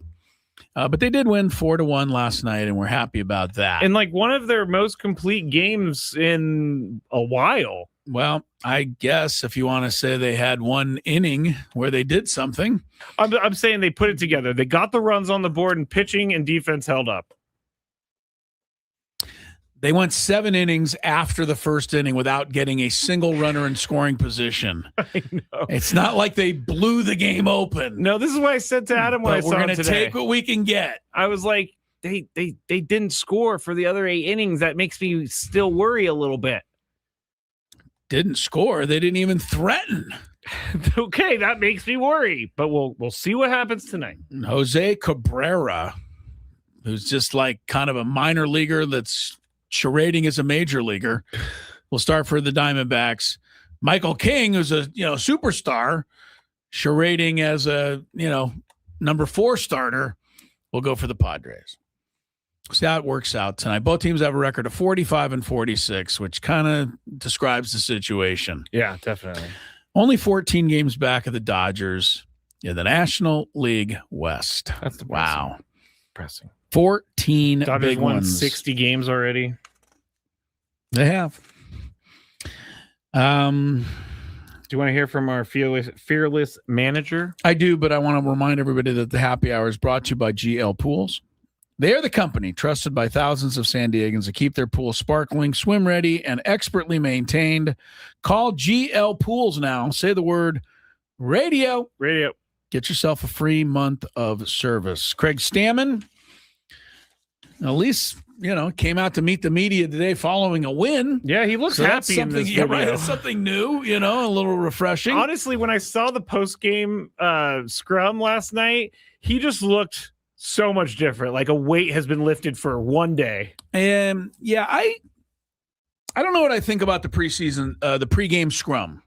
What do you mean? Where the manager comes out and sits in the dugout, and it's a set thing. Yeah, every day. Every day. The PR staff alerts everybody at, let's just say, 3:45 p.m. Craig Stammen will be in the dugout, and everybody can come and talk to him for 10 minutes, and then that's it. End of story. That's where you get your questions. Right. Get your questions. We'll get your quotes. We'll get your TV footage.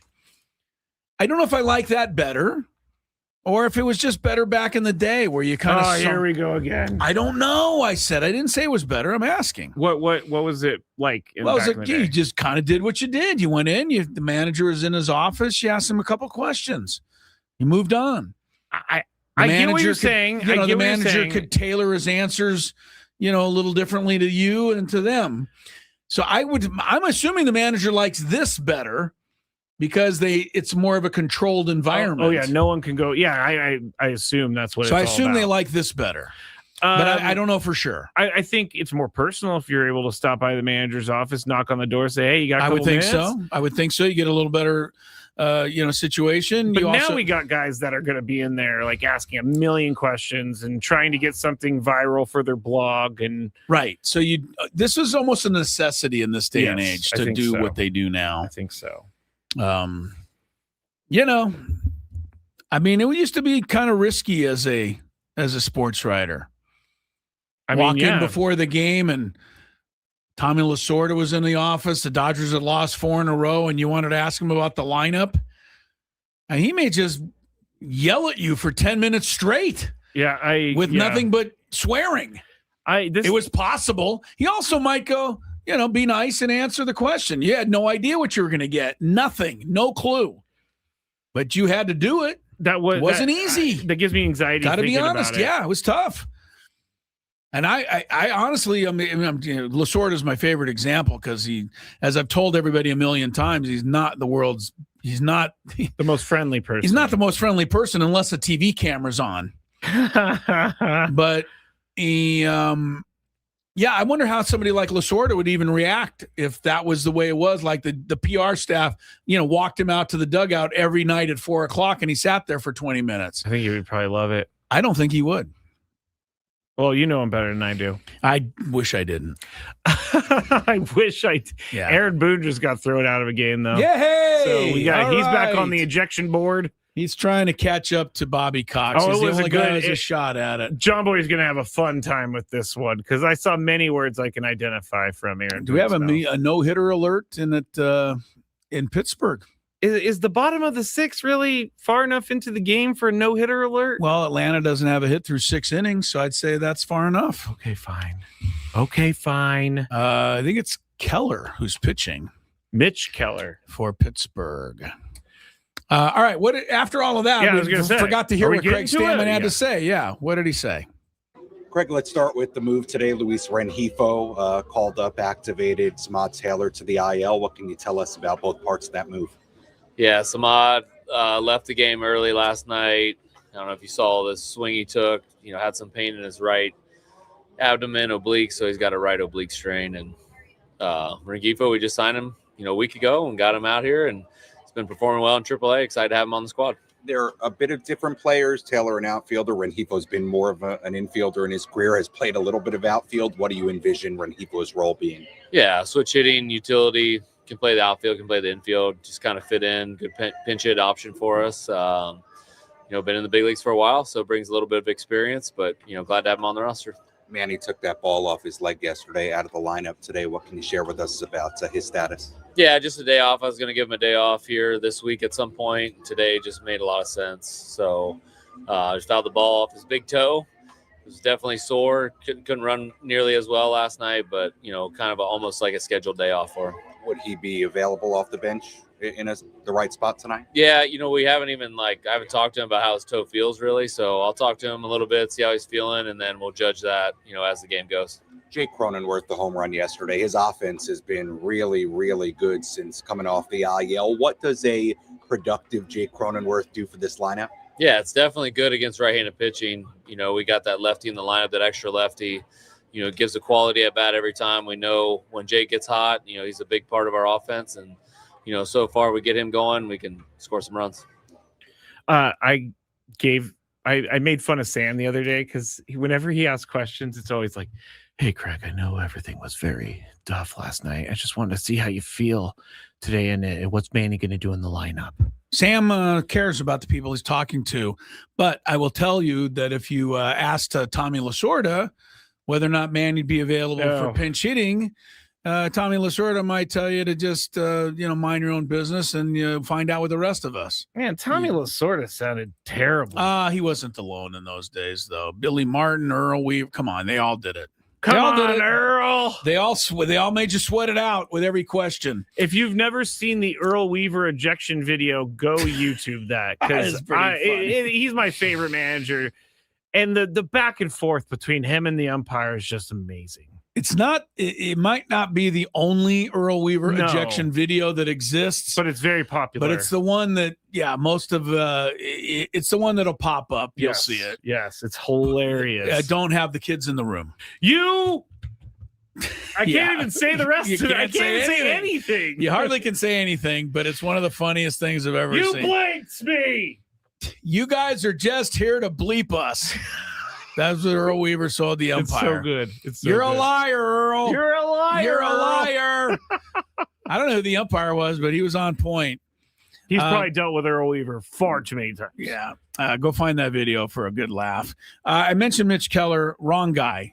So I want to get that accurate. It is the youngster, right-hander Jared Jones for Pittsburgh tonight. Southern California native, by the way, Skraby from Whittier. Oh. He has retired the first 18 Atlanta Braves tonight, and he has struck out 8 of them. So he has a perfect game going in the bottom of the 6th inning with no score in Pittsburgh. Earlier today, if you missed it, Dylan Cease took a shot at the no-hitter, got to the 9th, leadoff single by, I can't believe they couldn't catch the ball. It's easy to catch foul balls from this guy. I know. Helio Ramos singled to center to break up the no-hit bid for Mr. Cease, who had gone 117 pitches going into the 9th inning. So he was going to go for it. Yeah, he was on his fumes at that point. Trying to be the second, one of the a few guys with 2 career no-hitters. Came up a little short in that quest. And the Padres now don't have to face him, so I will take he that should as not be available between now and the All-Star break, which means Padres will miss him when Toronto comes to town. Nothing wrong with that. Break time. I have a couple things I still want to get to, including the Big 12 Media Day and just the kind of stuff that I almost expected from Texas Tech head coach Joey McGuire when talking about their role in bringing in and then unfortunately having to let go of Brendan Sorsby. I still don't think Joey McGuire gets it. I just don't. But we'll talk about it when Gwynn and Chris continues. If you ever missed part of the break.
from MLB.com. You're going to hear that interview if you're on your way to the ballpark. Going to give you a whole bunch of info and insight on this Padre ball club as they move forward. And, I think it was interesting, talking about whether or not they should make really seriously. I mean, everybody wants this, that, and suggests this trade. And, I heard it on MLB Network. Yeah.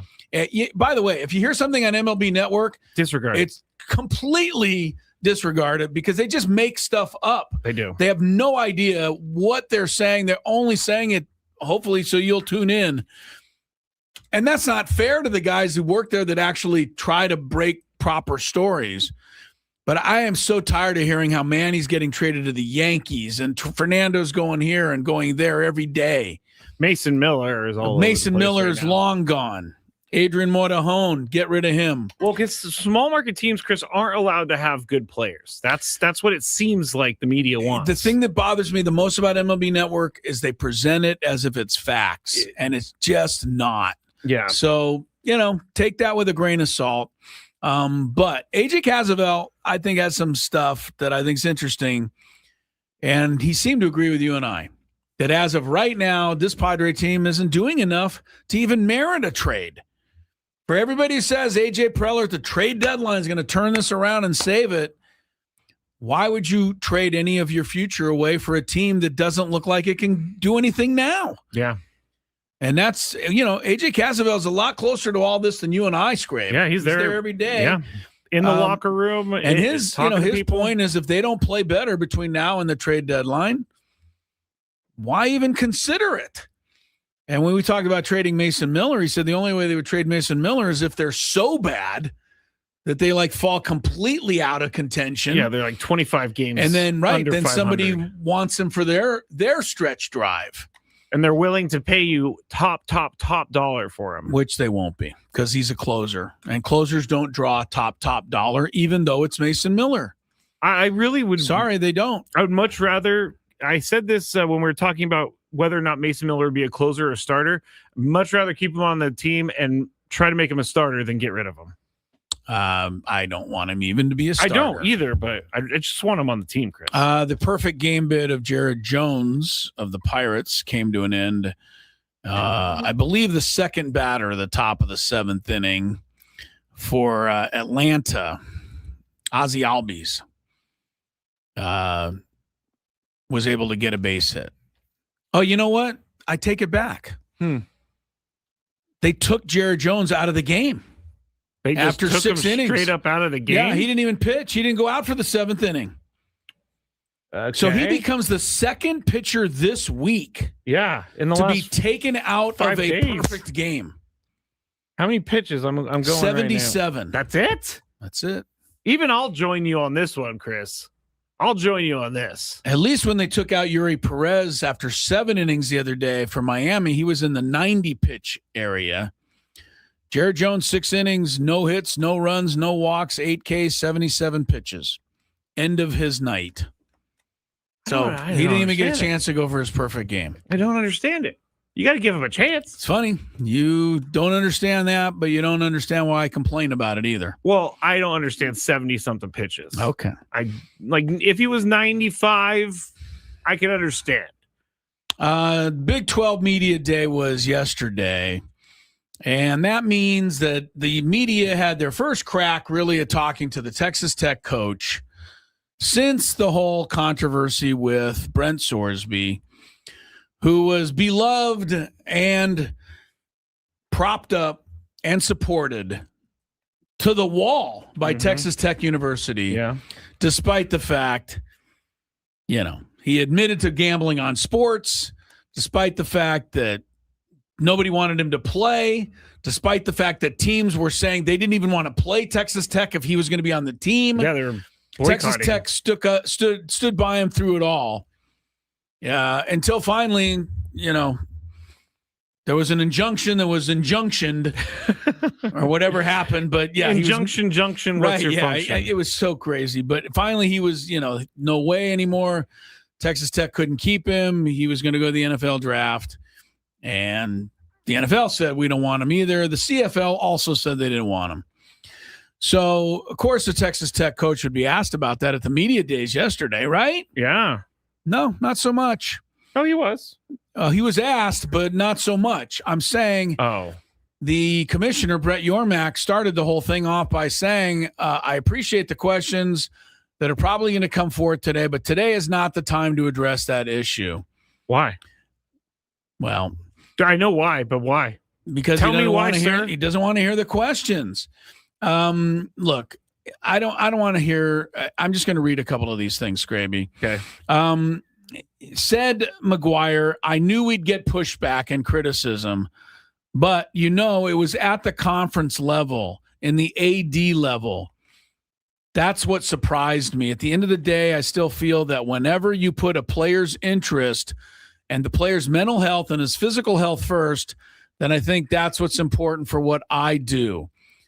I got in this to help men become the people they're supposed to be. BS. Well, he didn't say BS. I did.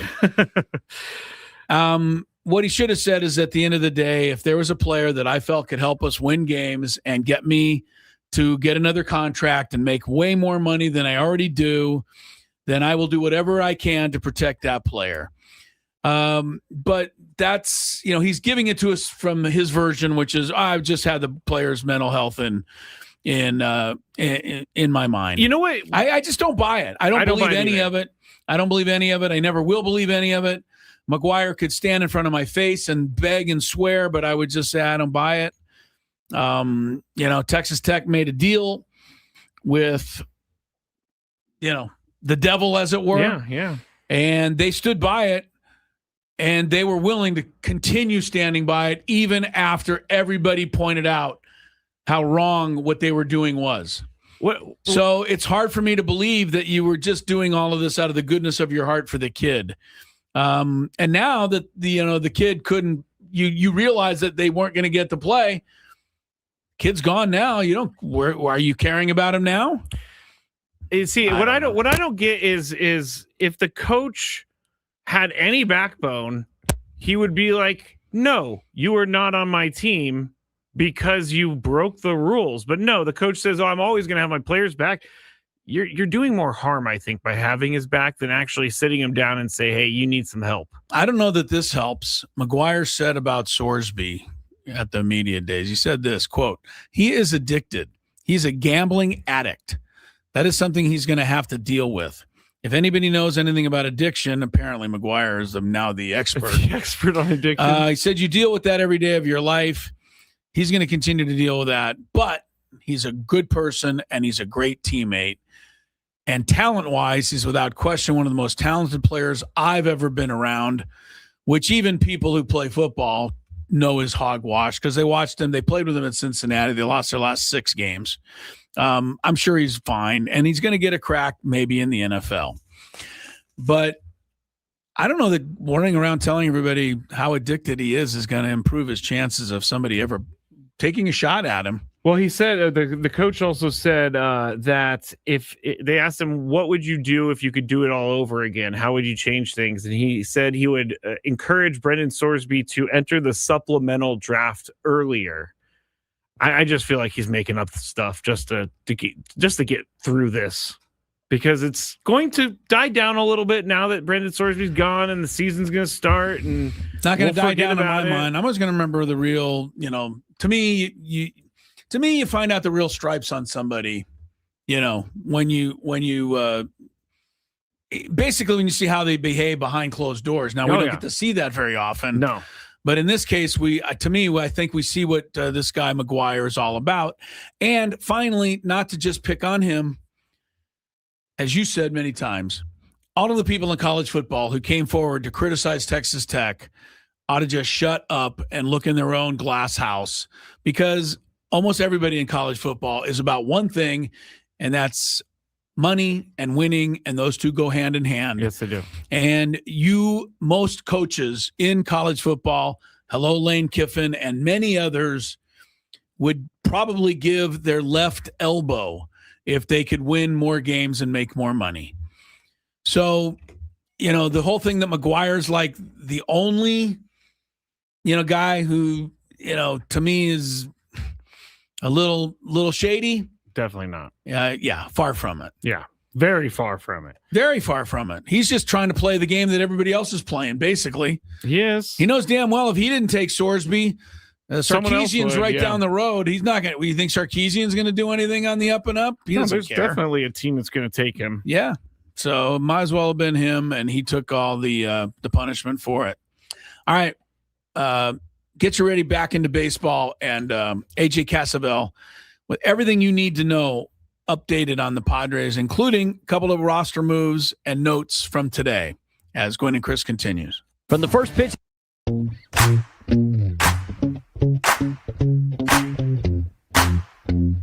good jolt into that one. Great swing, nice balance and weight transfer, and he got it to drop in out there in the deep part of the field. And a dangerous hitter coming up to hit in Xander Bogaerts. Ball.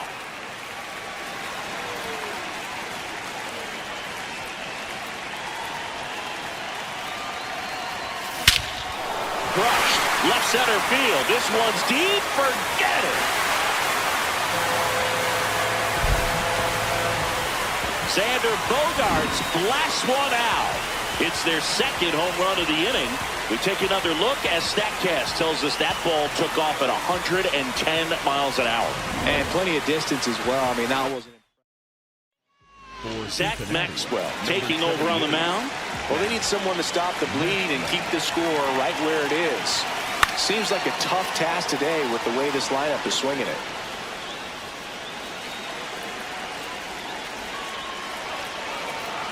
Oh, 1 now. Smoke to the left, base hit. And the hits just keep on coming. Here's the rookie right fielder.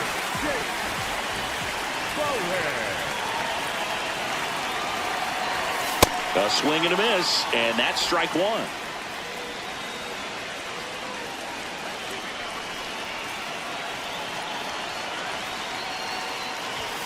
Close, but called a ball. Ball one. That was absolute gas. Triple digits on the gun. It's just a different experience as a hitter watching that go by. Pitch misses. 2-1. He's just missing with some pitches that, I mean, they're not strikes, and that's what you think, oh, good pitch is a strike. But so many times pitchers are trying to tease the zone. And the last two pitches that he's thrown, good pitches, but even better takes. The 3-1. Yeah, that's fouled off.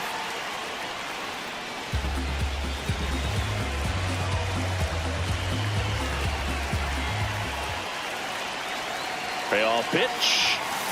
Fouled off. And they'll do it again.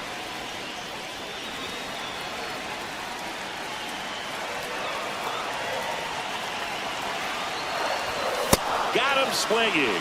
The high heat, too much on that one. I see it more commonly in the sport these days, but man, a triple-digit fastball blown right by someone is still pretty awesome to witness. I mean, you got to be geared up and ready to swing it when a guy like this comes out of the bullpen, because that fastball. That is the inning. But 2 round trippers. On now to the top half of inning number 2. Now the Reds cleanup hitter, Nathaniel Lowe. And ball 1. He's already pitching with a 4-0 lead, so we should see him be aggressive, fill up the strike zone, don't issue free passes.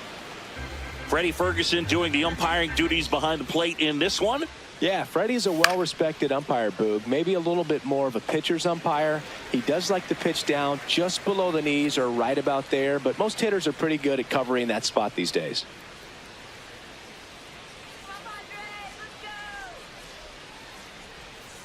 Swing and a miss.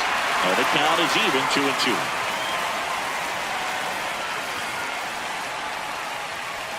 Swings through that one. It's a strikeout.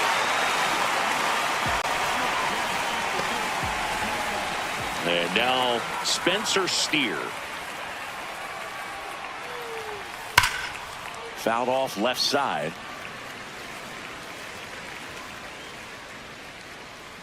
Here comes the 0-1. Machado. Over to first. Nice play off the bounce for the out. Next for Cincinnati, Will Benson. Number 30, Will Benson.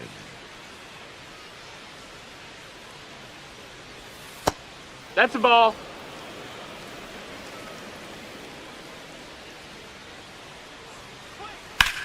Hit in the air out towards left center field. Pretty well struck. He dives, but he can't make the catch. And that's a double. Pretty good jolt into that one. Great swing, nice balance and weight transfer. And he got it to drop in out there in the deep part of the field. And a dangerous hitter coming up to hit in Xander Bogaerts. Ball.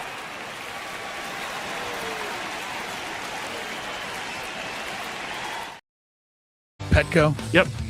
Gwynn and Chris, Chrisello, 97.3 The Fan. If you're expecting pregame show, Sam Levitt, you'll get it, but not till the top of the hour. Game's a little later tonight, 7:10 start, thanks to ESPN. By the way, don't expect to see the beginning of the game on ESPN. Oh, gosh, I just looked up. Yeah, Reds and Phillies are on before the Padres, and this game is only in the fourth inning. Yeah. An hour and a half to get this game done. Yeah, don't forget to get your Trevor bobblehead. Yes, that too. By the way, this kid Stewart for the Reds. Sal Stewart. Yeah, 2 home runs tonight. Legit. Yeah, I remember when he came up and like Manny was like, "Hey, buddy, how's it going?" Yeah, isn't that nice? Thing. Yeah, and he was like, "This is cool. I love Manny Machado." Nice. Now he's like, he could be Rookie of the Year. I don't know who's going to win it, but he could be in the hunt for it. He lost. He looks like he lost weight from last year too. He's crushing. I know that Cincinnati fans love him. He's hit 2 home runs tonight. PCA's hit 2 home runs tonight, and on it goes. AJ Cassavell talking about the Padres from MLB.com momentarily. News of the day he'll discuss, but Manny Machado's not in the lineup tonight. Sore foot. Thought it was interesting. Craig Stammen basically made it seem like he just didn't put Manny in the lineup tonight anyway.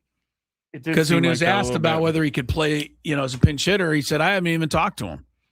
He said, I haven't even talked to him to see how his foot is feeling. His foot is feeling or toe, whatever. We got to give you a chance to go to the Del Mar opening day race party. So we're going to give you that opportunity in just a moment here. I saw a show last night. How much time do we need? 12 minutes? No, we got plenty of time. I saw a show last night on NFL Network, which I enjoyed. So I'll throw it out there. Okay. Because it got me thinking of something, and will another home run? JJ Bleday just hit. It's back-to-back home runs for the Reds. 3 in a row for the Reds. Yikes. Yikes is right. And the Phillies have been getting beat up a little bit here in the last couple games. 3 straight home runs for Cincinnati. I don't know what the record is. I know the Padres once gave up 4 to the Dodgers in the bottom of the 9th. Wasn't that Craig Stammen gave up, I think, 4 in a row one time. Craig Stammen did? I thought so. Well, I'm not going to go there. I know that the Padres gave up 4 in a row to the Dodgers one night in the bottom of the 9th inning. One of the toughest losses in Padre history. That is pretty tough. If I recall. That is pretty tough, I got to say. So I watched this game, the show, and it was the greatest games ever played in the history of the NFL. So it's fun. The list that they put together came out at the beginning of this decade, 2020. So any game that has been played in the last 5 years was not eligible for this list because the show came out before. Just so you're aware, they chose a game with historical implications, number 1, and that was a championship game that was played in 1958. It was really the first ever televised NFL game. And it was the Baltimore Colts beating the New York Giants in overtime at Yankee Stadium with Johnny Unitas leading them down the field. And that was the game that put football on the map in this country. So it's understandable that that'd be the number 1 greatest game. The number 2 greatest game, you'll not remember it, Skraby, because you weren't born yet, but a pretty famous game in 49er history. It was the catch. Oh, yeah. Game with my Dwight grandpa Clark. was there. He told me about it all the time. So anyway, and on the list went. And as I was watching this show, it became apparent because they were interviewing celebrities and fans and people of the teams. And in each case, whatever team lost that particular game that was on the list of the greatest games, basically looked into and said, oh, God, I was crying for days. Like, it was the worst thing I've ever seen, losing this game. Okay. And I started watching and I was thinking, you know what? That's how we feel. Yeah. When our teams lose. Of course. Especially a great game or, a really important moment game. So it got me thinking. I think all of us sometimes think we're the only fan that has to go through this. But we're not. No. Every team has lost that game. Even the Dodgers. That was the worst ever loss. Yeah. And so, if I was to ask you, as a 49er fan, it's the toughest loss the 49ers have ever had. For me, the one that hurt the most. For me personally, it was the NFC Championship. The one where you were convinced your team was cursed forever and ever. Because really, a lot of us could look at the 49ers and say, that's a charmed franchise. They won all these Super Bowls. They won this, that, and the other. But that doesn't mean that the 49er fans have escaped the wrath definitely of a horrible loss. I mean, what are we talking about? They just lost a Super Bowl with 0 time on the clock in overtime. That was a pretty tough loss to handle. That was not as bad as the other one, touchdown. though. The other one, I think, was even worse for you. Which one? The one, how could this happen? Oh, yeah, that's pretty bad. You were up by 10 points in the fourth quarter. They had that one, and if Jimmy G hits Emmanuel Sanders on that one pass, everything works out.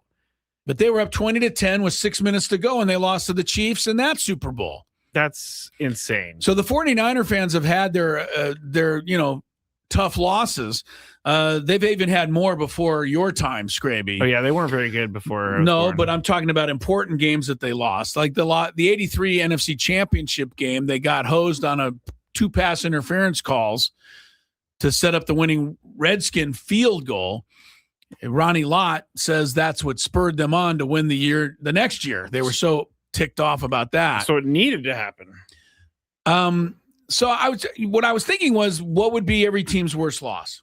So I thought it'd be kind of fun to do. We'll try to maybe do it tomorrow.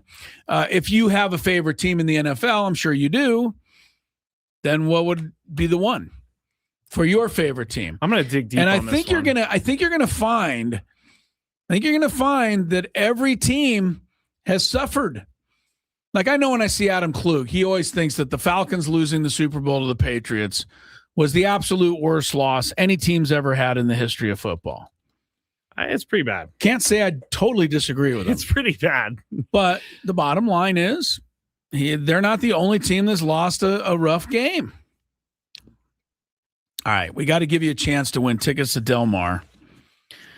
The party on opening day. It includes the prize package that you're going to be calling in to win. It includes tickets to the event, of course. It also includes world-class DJs, and it includes craft beers and cocktail bars and photo booths and private wagering. Tickets at dmtc.com.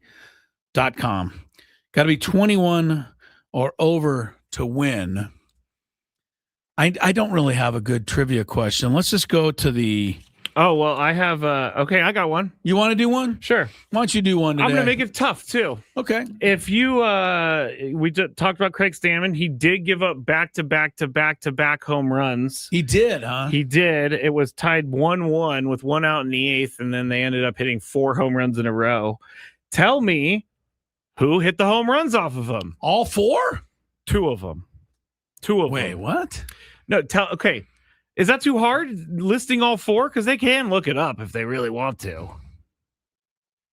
So you're telling me Craig you're giving me stuff on my question? No, go ahead. Craig Stammen once gave up 4 home runs in a row. Yes. And you want them to call and name the people who hit all 4 home runs? Correct. Wow. All right, well, work on that. 833-288-0973 while we play for you, the rest of you anyway, our visit with AJ Cassavell.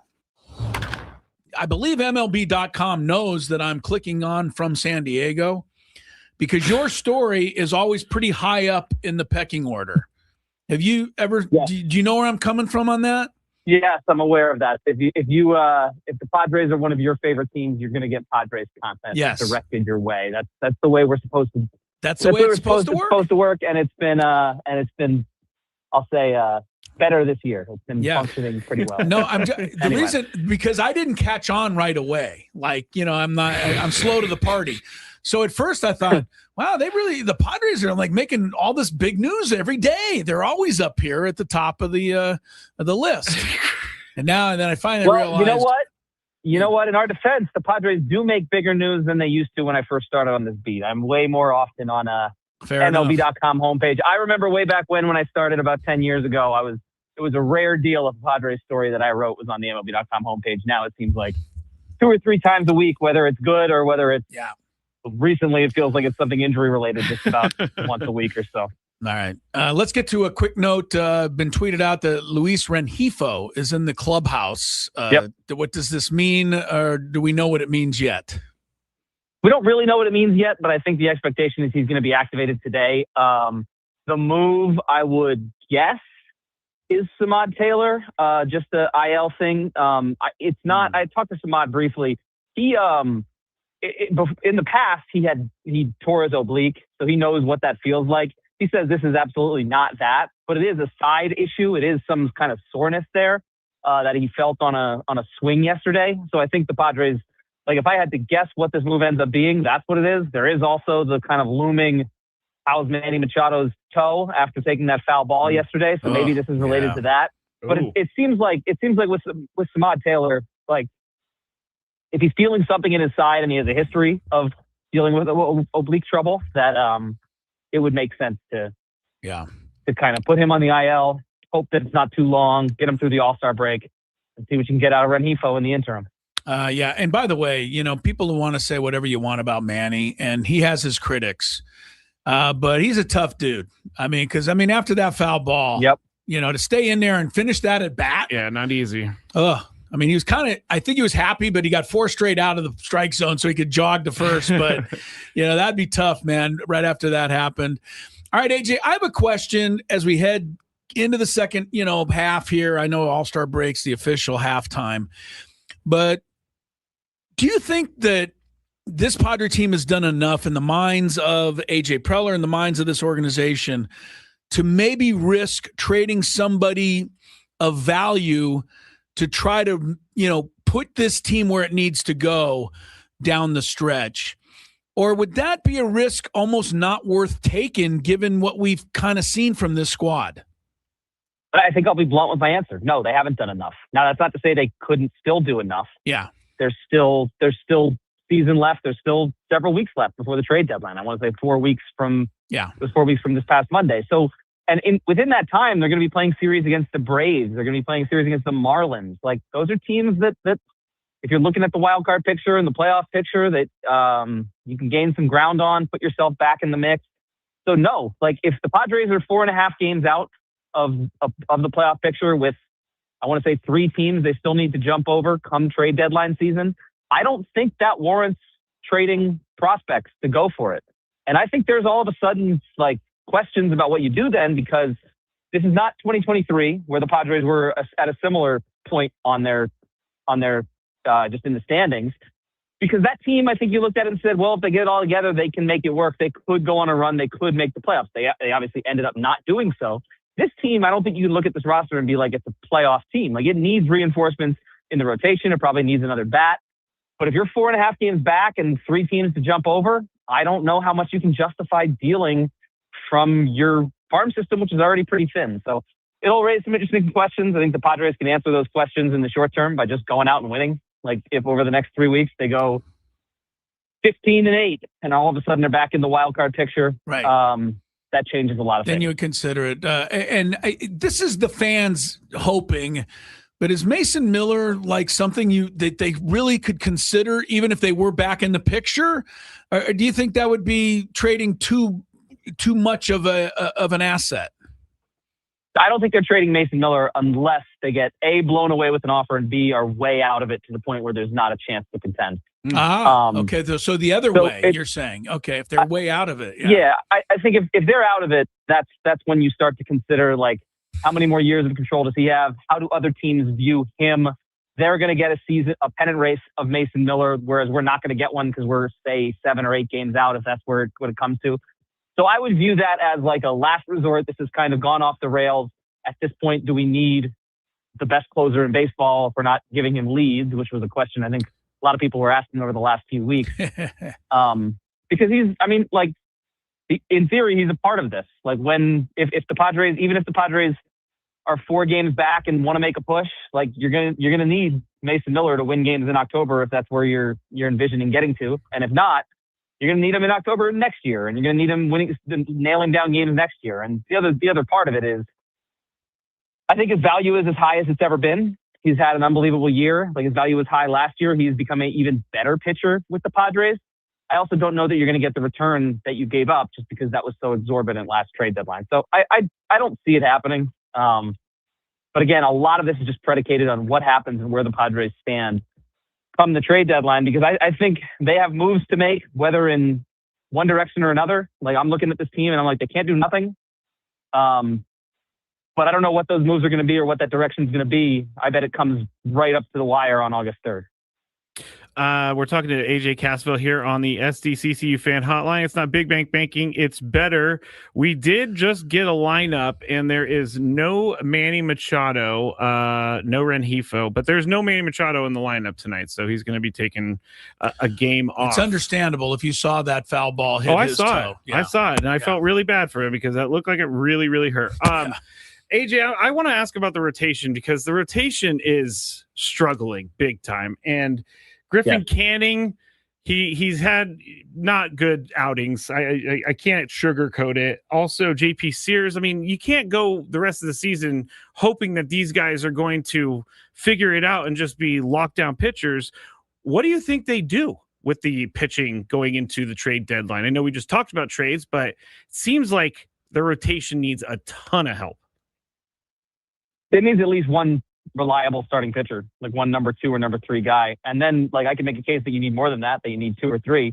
That's somewhat contingent on the status of Nick Pivetta and Joe Musgrove, who are like progressing pretty slowly.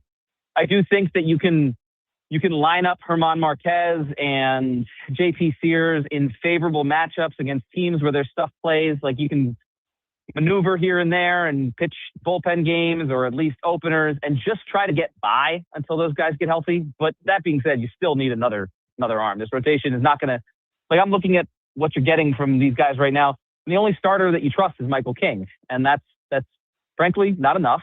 If you add a starter and then it's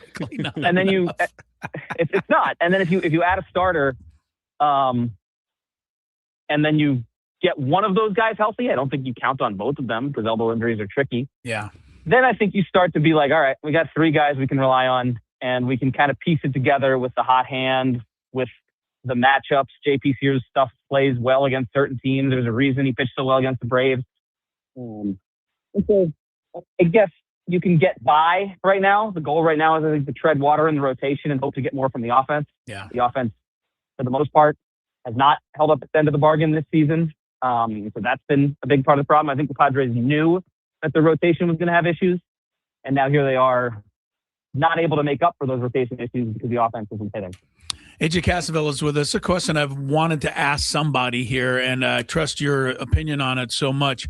We were looking at Jackson Merrill a little earlier and taking a little deeper look because it seems to me striking out an awful lot, and he strikes out an awful lot on pitches that are out of the strike zone, and I get the feeling that other teams have kind of said, hey, we're not going to throw you strikes as long as you're going to keep swinging. And now it's at 14 of the last 15 games, AJ. He's had at least one strikeout. That's quite a few. He's still producing here and there.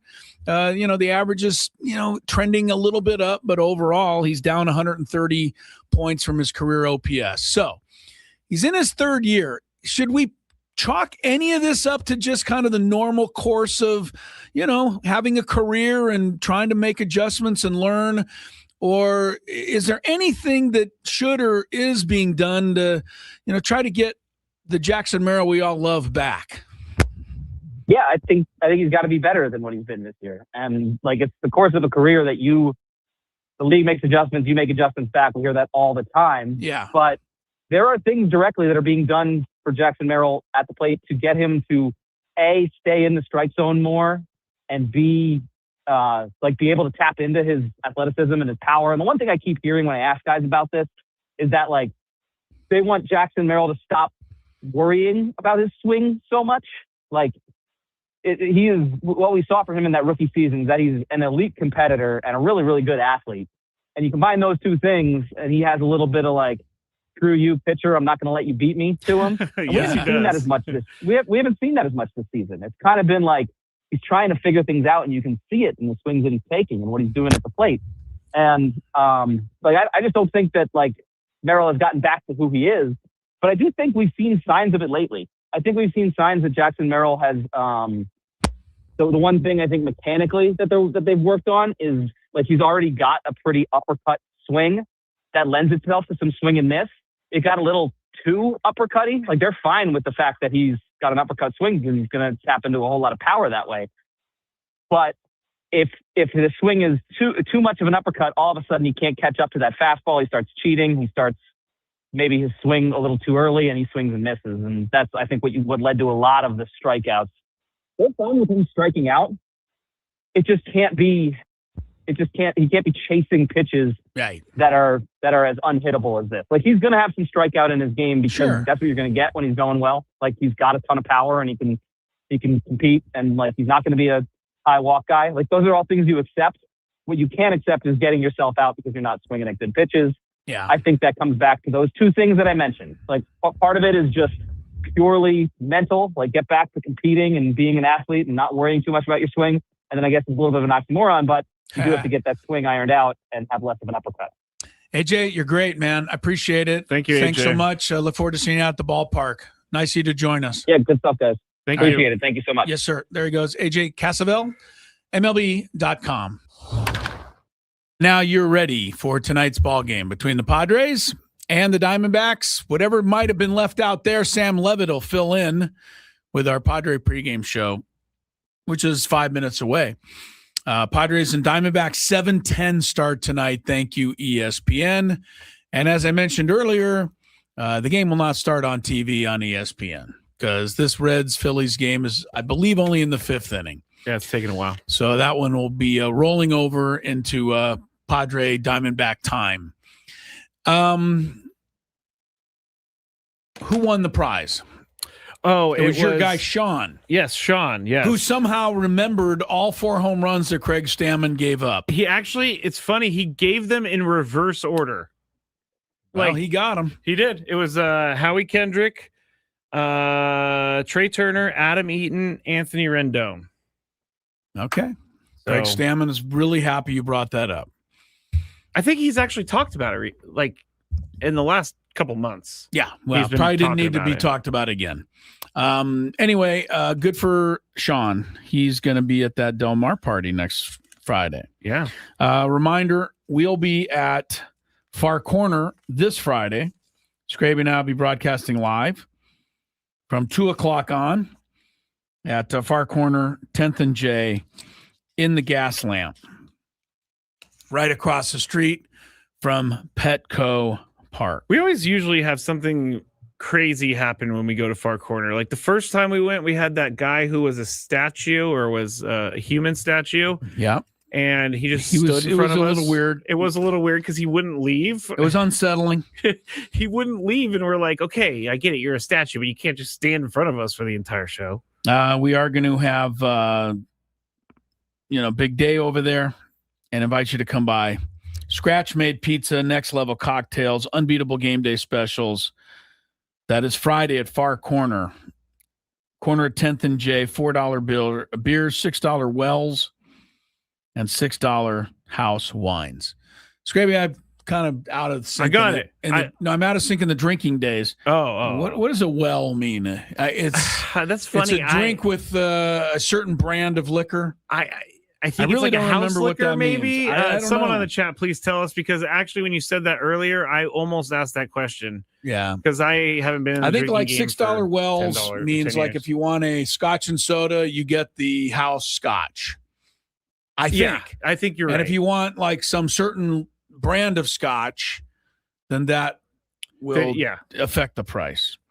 Well is bottom of the barrel. So oh my God, is that what they call it, a well? Because you're way down there? I don't know. So I doubt basically, it's that. not great. I did, it was funny. I asked somebody about this the other day who, has been known to drink a little bit. But yeah, when you go to the bar, well, I'll tell you in a minute. We got to tell you what radio station we're on first. KWFN and KWFN HD1 San Diego. Hey, this is Jason Adam from the San Diego Padres. Strike 3 call. Great slider from Adam. The Padres play here on San Diego's #1 sports station, 97.3 The Fan. And Odyssey Sports Station. Dominic said, Wells, the basic liquor, common non-name brands. So Yeah, thank you to that's both what I thought. Gonzo and Dominic. All right. So they know then what I'm about to say. And that is when you go to a bar, normally you sit down, you order a margarita or you order a martini or you My order. drink was gin and tonic. Okay. Order a gin and tonic, whatever you order. You never know how much it costs. There's no very price guide. Oh, gosh. You don't ask. Nobody tells you. There's no discussion about it. Just at the end of the evening, somebody hands you a bill and goes, this is what you owe. Totally. And you're more than happy to do it. Yeah. Think of this in any other situation. Where else would you go and say, I'd like to buy that couch? And then they just hand you a gave bill. it to you Yeah. and you didn't even know what you paid. Yeah. That's you would weird. never do it. I used to do it all the time, obviously. I know. You would never do it, though, in any other circumstance. No. You go into, you get 2 scoops of ice cream. You know how much it costs. Drinks, nobody asks. They do whatever they want. That's kind of interesting. I I think guess it's you could interesting. ask them at the bar, like, how much is it going to cost but me? nobody ever has. No, because Chris, I'm not kidding. One time, this is a long time ago in San Francisco when I was in school. I spent $500 on drinks because I did not know how expensive they were. Okay, let me just say how dumb I was, and I mean dumb. When I used to go to Bennigan's down there in Mission Valley, people around long enough know where Bennigan's was. Oh, yeah. The building's still there, Yes. but it's a I broken miss yoke Bennigan's, now. actually. But I'd go Bennigan's. I used to just take my credit card and I gave it to the guy and they put it back there. And at the end of the night, they gave it back to me. And how much money they took off it, I have no idea. It's true. I didn't care how much it cost me. I just wanted to get drunk. I'm with you. Yeah. That's why I stopped doing that. You stopped drinking too. So congratulations to the television show or shows called The Diplomat, The Gilded Age. I've heard about this Gilded Age. A Night of 7 Kingdoms, Paradise, The Pit, Pluribus, Slow Horses, Your Friends and Neighbors. They were all nominated today for Emmy for Best Show. Pluribus can go. Pluribus was awesome. Paradise is great. So is Your Friends and Neighbors. Stay tuned for Sam Levitt's pregame show. We're back tomorrow. Adios.